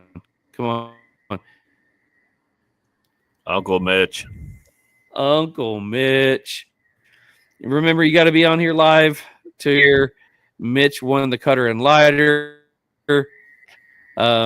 He also has every chance to say he declines it. I'm just saying. Or he could be like, just give it to her. I'm trying to help her out. Mitch says that he is on here. So, Mitch, you do win the cutter and lighter. I think that Mitch and I should probably meet up over at Destination Cigars, and I will give it to him personally. So we might do that this weekend. That'll save you $10, and it's a great idea. As heavy as that cutter and lighter is, it's going to cost a whole lot more than $10 to send it 10 miles down the road. All right, so we have 2 gift cards to give away. Let's go ahead and spin the wheel and see who gets the next one. Got a whole lot of congratulations coming in. Debbie. How? Little Debbie. Is that like 3 weeks in a row? Devin. If you stuck around 2.5 hours. I think I cut out. Oh, my goodness. Here I am. I'm back.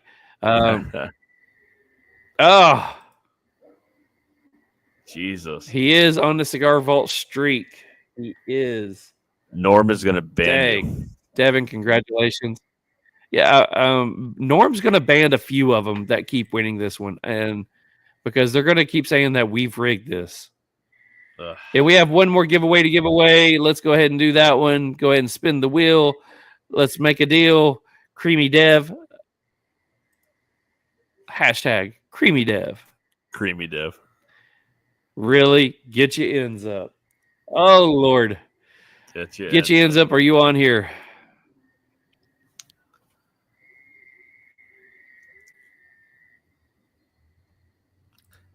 Again, if you watch this Give you for about 3 20 hours, seconds left. you deserve to win something. Oh, yeah. 100%. Uh-oh. Uh-oh. Let's 10, 9, 8, 7, 6, 5, 4, 3, 2, Spin that wheel. 1. Spin it again. Here it goes. Sorry, get you.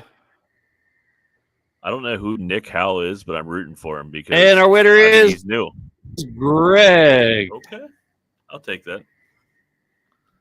Welcome, brother. That's awesome. That's one of our TriStar boys, right?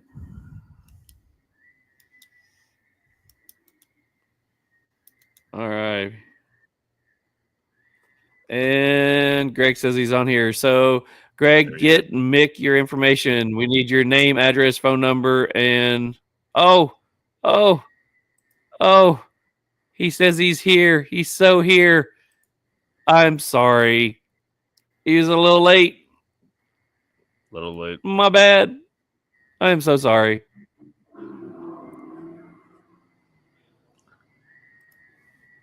Sorry, brother. Oh, sorry about that one.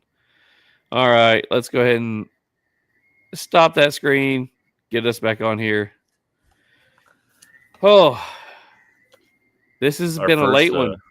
Our first controversy for winners there, but he was a little late, so we'll We got a move couple on. of them on Sorry, there brother.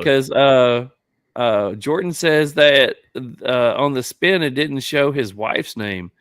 I do know it's a little glitchy, and so I don't know about that one, but I can't stop that one. It's the giveaway tool. So I do appreciate, because, I mean, we were actually pulling for her to win. So just saying. We were. That's the reason that we do it on the little giveaway thingamajigger. He says, no, he was here. Check the time. 10:32.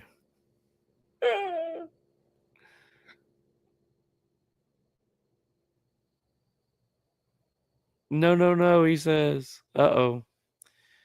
I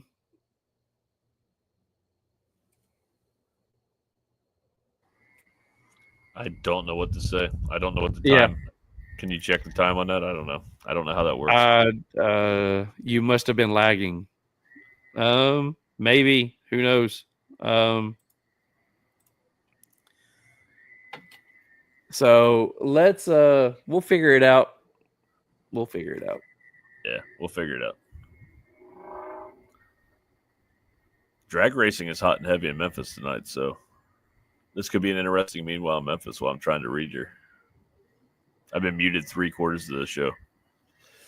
Yeah, it's a little bit crazy out there. Rob says, sorry, wasn't active as normal tonight, guys. Doing a draft party with the local ESPN radio crew.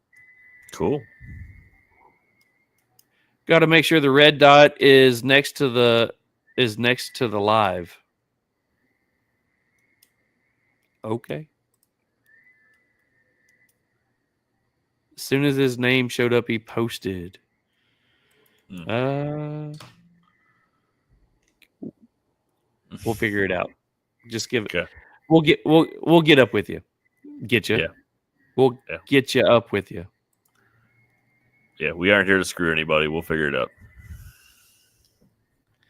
All right, so we do have to move on to the next segment, the next to final segment, and it is our cigar news, which I think I only have either one or two stories. So Cigar News The is news brought. segment of the Real Smoke podcast is fired up by none other than Cigar Public.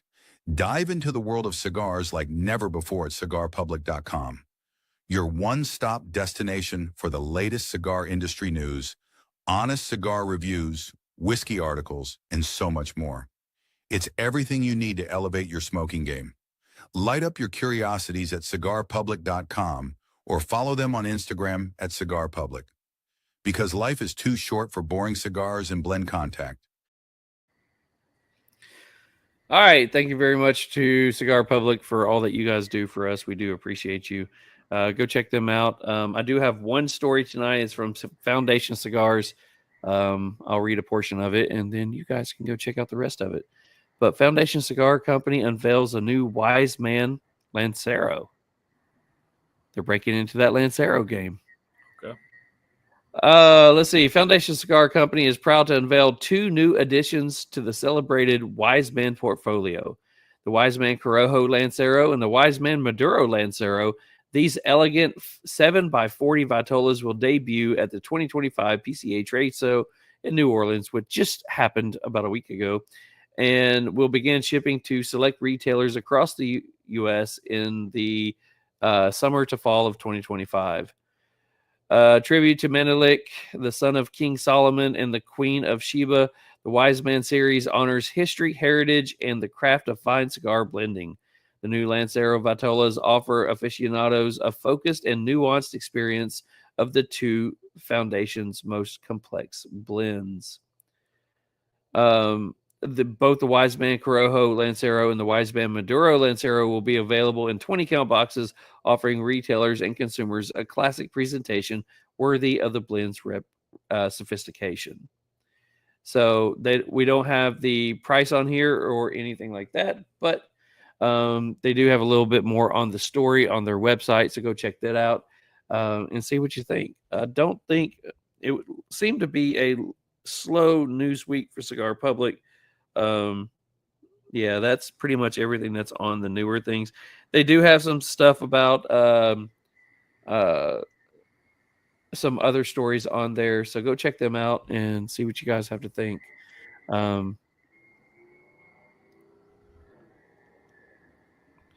Let's see. Get your ends up said, make sure the red dot is next to the live. As soon as my name showed up, I posted. I keep my post ready in case you win or I win. Okay, guys, thanks. DM me. Cool. On it. Got it. Nice. All right. So we have one segment left, and it is the one that you have been talking about. So There's some are pretty you good ones, ready man. for some Meanwhile in Memphis? I think I am.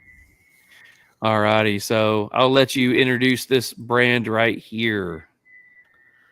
Meanwhile in Memphis, tonight is sponsored by Rebellion Cigars. Visit them on Instagram at Rebellion Cigars or www.rebellionscigars.com.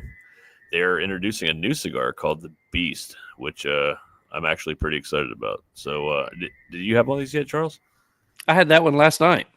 How was They it? also have the Screaming Skull that has come out, and I will have that one probably next week. Okay. But they have two new lines coming out, so check them out. We want to thank everybody over at Rebellion Cigars. They reached out to us, and just as a thank you for supporting them, they wanted to send us a few items. So over the next, I guess, 6 episodes, we're going to be rotating Katie Cigars and Rebellion. So we have the cutter and lighter that we gave out tonight. We have one of the Beast, as well as we have a pack that has one of the Beast and one of the Screaming Skull in it that we'll give out next week or in 2 weeks. And then the final giveaway that we'll give away from Rebellion Cigars will be another lighter and cutter. So our TriStar family who's trying to get that lighter and cutter set, you still have one more chance for that one. Oh, yeah. So huge thanks to Rebellion Cigars. If you guys haven't checked them out, go check them out. Go search them out. Go check out their IG page, Rebellion Cigars, and go check them out online at rebellionscigars.com. And by the way, Eddie Hall, former strongman of the year. He is the one pictured in that one. He absolutely terrifies me. Fucking animal. Yeah. So, are you ready for the Meanwhile in Memphis? I am. Meanwhile in Memphis, it's happening again. Meanwhile in Memphis, the sky turns wild. Stray gators and pools running free and wild. Some guys wearing mud boots with a suit on trial. Meanwhile in Memphis, let's stay here a while. Let her rip, Tater Chip. Phenomenal. All right, so meanwhile in Memphis, a woman makes a U-turn to avoid a shootout and gets a ticket. Serves her right. She should go right through it. In Fraser, Memphis, Tennessee, there was a shootout with automatic weapons involved, closing down an entire highway. And the woman made a U-turn. She hit another vehicle fleeing the scene. She got a citation for an illegal U-turn and not using her turn signal. Can you imagine being stuck at a red light and people have AK-47s out in front of you shooting at each other across the street? So you're like, fuck this. And you make a U-turn. And the next thing you know, you have hundreds of dollars in fines because you didn't use your turn signal. So how does the cops have enough time to cite her and not taking down the people shooting? I don't know. I just have this vision in my head since I read this story that the lady's sitting there like, oh shit, at the red light, and she makes this U-turn, and the cops go after her, and the dudes are still just shooting at each other. Yeah, they're still shooting it out. They're over there just having a good time. Oh, I would be so pissed, man. It's unbelievable. Like she got a ticket for. It's happening again. It's crazy. All right, so this one's maybe slightly better, but still about in the same level. You know how she could have got out of that ticket? What's Gotta that? give him that hawk too and spit on that thing. You get me? Just saying. She probably could have. All right. So man kills another man in Orange Mound after not receiving his pancake order. Dang it, Bobby. A 20-year-old man. I actually started writing these, so I don't have to take the names out. I'm actually trying to be a little more fluent here, so bear with me. A 20-year-old man was arrested Monday after a shooting last week in Orange Mound. A neighbor overheard the two men arguing earlier. The shooter was upset because he gave the victim $20 to make a purchase at IHOP and never returned with his pancakes. Right before the shots, the witness heard the shooter yell, "I told you, fucker, I wanted pancakes," and then 2 shots rang out. The man was arrested. He's awaiting trial. Yeah, he shot him over IHOP pancakes.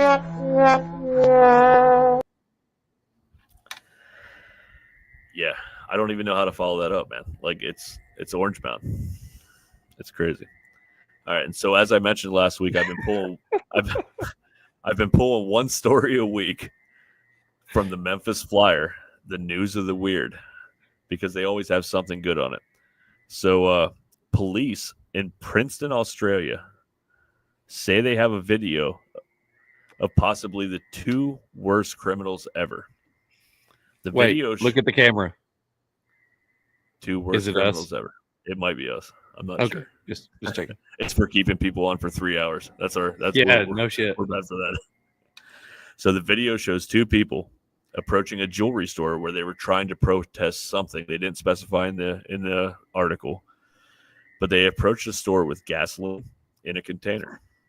While attempting to douse the front of the storefront, they apparently got it all over their clothes and their hands. When they lit the lighter to light the storefront, they were engulfed in flames. They proceeded to take off all their clothes and rolling on the ground. And then they left the scene naked. They are still searching for the suspects as we speak. Yeah. So they set themselves on fire trying to douse a building. Nothing happened to the building. It didn't even catch fire. They caught themselves on fire. It was pretty bungled fucking fire, I would say. I mean, it's So it's not a they're great over there protest. trying to do the thing, and all of a sudden, some dude's pants catch on fire, and he looks at his partner and goes, Dang it, Bobby. and then they're just done. And then maybe he gave him the hawk too in the way home. I'm not sure, but either way, it's pretty fucked up. Gotta give him that hawk too and spit on that thing. You get me? I think it was more like, they're running down the street, their pants on fire. That's probably what it is. Hey, so Yep. so what do you think of our sponsor for the night? Sean is thinking right now. And Sean, thank you. We love what you're doing. Appreciate Yeah. your help here. But what do you think he's thinking? What's his favorite story? You think it's the pancakes? You think it's the illegal U-turn or the naked people running from fire? I mean, honestly, what do you? I'm what do you thinking think? pancakes. I think so too. I hop. I man. mean, fuck. Who you doesn't would- want to kill someone? See, over IHOP? you wouldn't think that about IHOP. That's such a Waffle House kind of thing. It is. Yeah. I mean, you always hear Waffle House stories. Everything goes crazy in Waffle House. By the way, I had Waffle House this morning. We got the kid up early. She had testing, so we took her to Waffle House.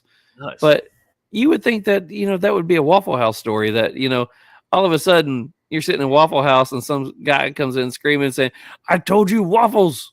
Give me my waffles." Yeah. And fucking I crazy. mean, Meanwhile, in Pancakes. Memphis, it's happening again.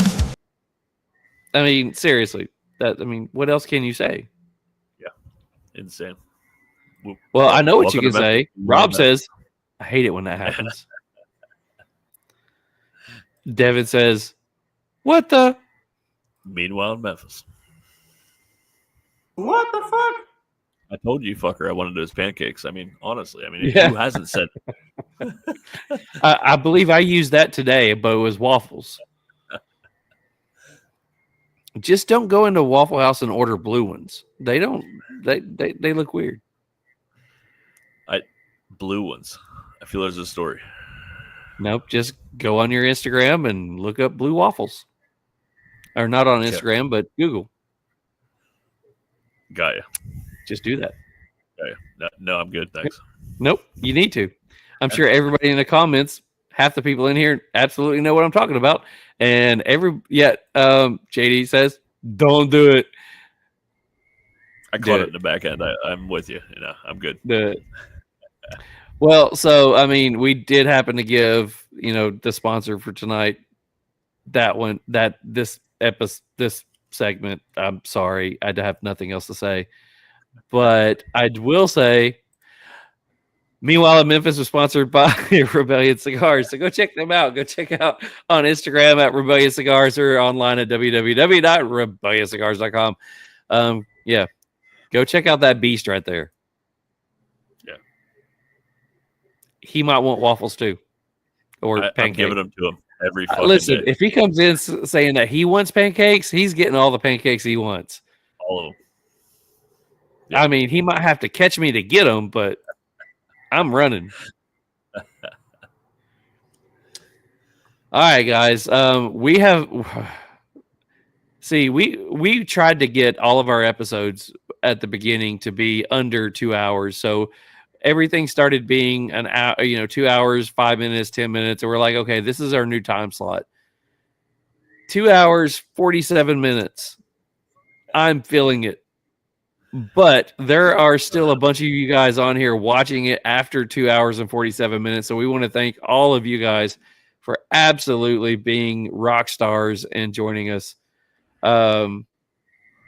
Thank you so much to Neil for being on here. We absolutely love talking with you. Yeah, amazing. Jordan says, because we are crazy. Crazy. Yes, you 100%. guys are absolutely insane. Huge thanks to Neil for being on here. We loved it. Congratulations. Your cigar got an 89 from the podcast. Super great cigar. We recommend that cigar to everyone, especially if you're looking to try out the brand for the first time. It's going to be a great cigar for you guys to try. Thanks to our brand new sponsor. We are super excited to have, sorry, I just went blank over here. Destination Cigars on the podcast as a part of the podcast family. So we hope to be able to start getting people to check out Destino Cigars. I know Mitch is somebody who is a huge fan of the cigars. So huge thanks to Destination for that one. Huge thanks to Cigar Vault, Beard Apothecary, Cigar Army, and Cigar Public for everything you guys do. And next week, it's going to be a hell of a week. It is. Going to be a hell of a week. Yeah. So I don't know if anybody listening still has ever heard of Pete Johnson or Tim Osinger, but we're putting it on next week. It's going to be fun. It's going to be two guys that we didn't know if we'd ever get on that are on in the same fucking week. So we're pretty excited. Right. So Tuesday we're going to be on here live. All of our TriStar family. If you guys want to herf over on Discord, that'd be great. We would love to have all the TriStar guys on here. Make the herf on the podcast. Come out here, hang out with us. Let's talk to Tim. But Tuesday, we will have Tim on with Oz Family Cigars. And then Thursday, we're going to have Pete on with Tatawahe. So it's going to be a full week. It's going to be a crazy week. But at the end of Pete's episode, we will have turned 20. Or 30, I'm sorry. Yeah, 30. We will have turned 30. Crazy. That's something a lot of podcasts don't do in like 2 years, and we just pulled it off in 9 months or 8.5 months. So yeah, I'm proud of what we're doing, man. I know we say this a lot, but like we're not in this for fame or fortune. Obviously, we're having fun, man. And every episode has brought some kind of nuance that has been amazing to me, or I've learned something, or we've learned something about our guests, and it's just amazing. That's awesome. Jordan says his wife just started a Rumble account. Well, tell her we greatly appreciate her, and we hope that we were able to get her to join us. And I know we had some controversy on some giveaways tonight. We will try to figure out how to make that one right, but we will we'll work on that over the next couple of days. So yeah, I got that. We'll get it figured out. Huge thanks to everybody who jumped on here tonight. Mick, I will let you be the last word, but remember, guys, we do have a exit song for tonight as a thank you to everybody who has taken the time to be with us, support us, and be a part of the Real Smoke podcast family. So if you want to give it a listen, give it a listen. So Mick, close us out, brother. I'm going to start off with thanks for all you do, brother. And man, these songs that you're putting out and everything you're doing behind the scenes, man, is what makes us, man. It's fucking amazing. So I appreciate you, brother. And just the time we spend, man, and meeting these great guests and great people, man. It's what we do. And thank you to everybody. It's still somehow on here at 2 hours and 52 minutes. We appreciate you. So take time this week, smoke a cigar with someone you love, and tune in next week, man. We love all you guys. Appreciate it. Everybody have a great night. We'll see you next week. Peace. Thank you for tuning in. The Real Smoke Podcast makes us all grin. You light us up, you keep us strong. Cheers to you, we raise the song.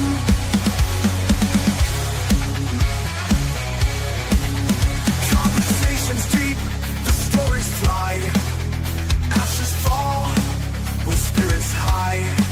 The gas is rolling, the penters flow. You've kept us burning, don't let it go. Thank you for tuning in. The Real Smoke Podcast makes us all grin. You light us up, you keep us strong. Cheers to you, we raise the song.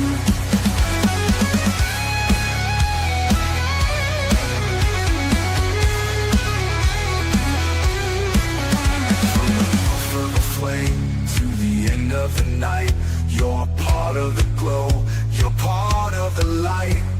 Mick and Charles with a laugh and a grin.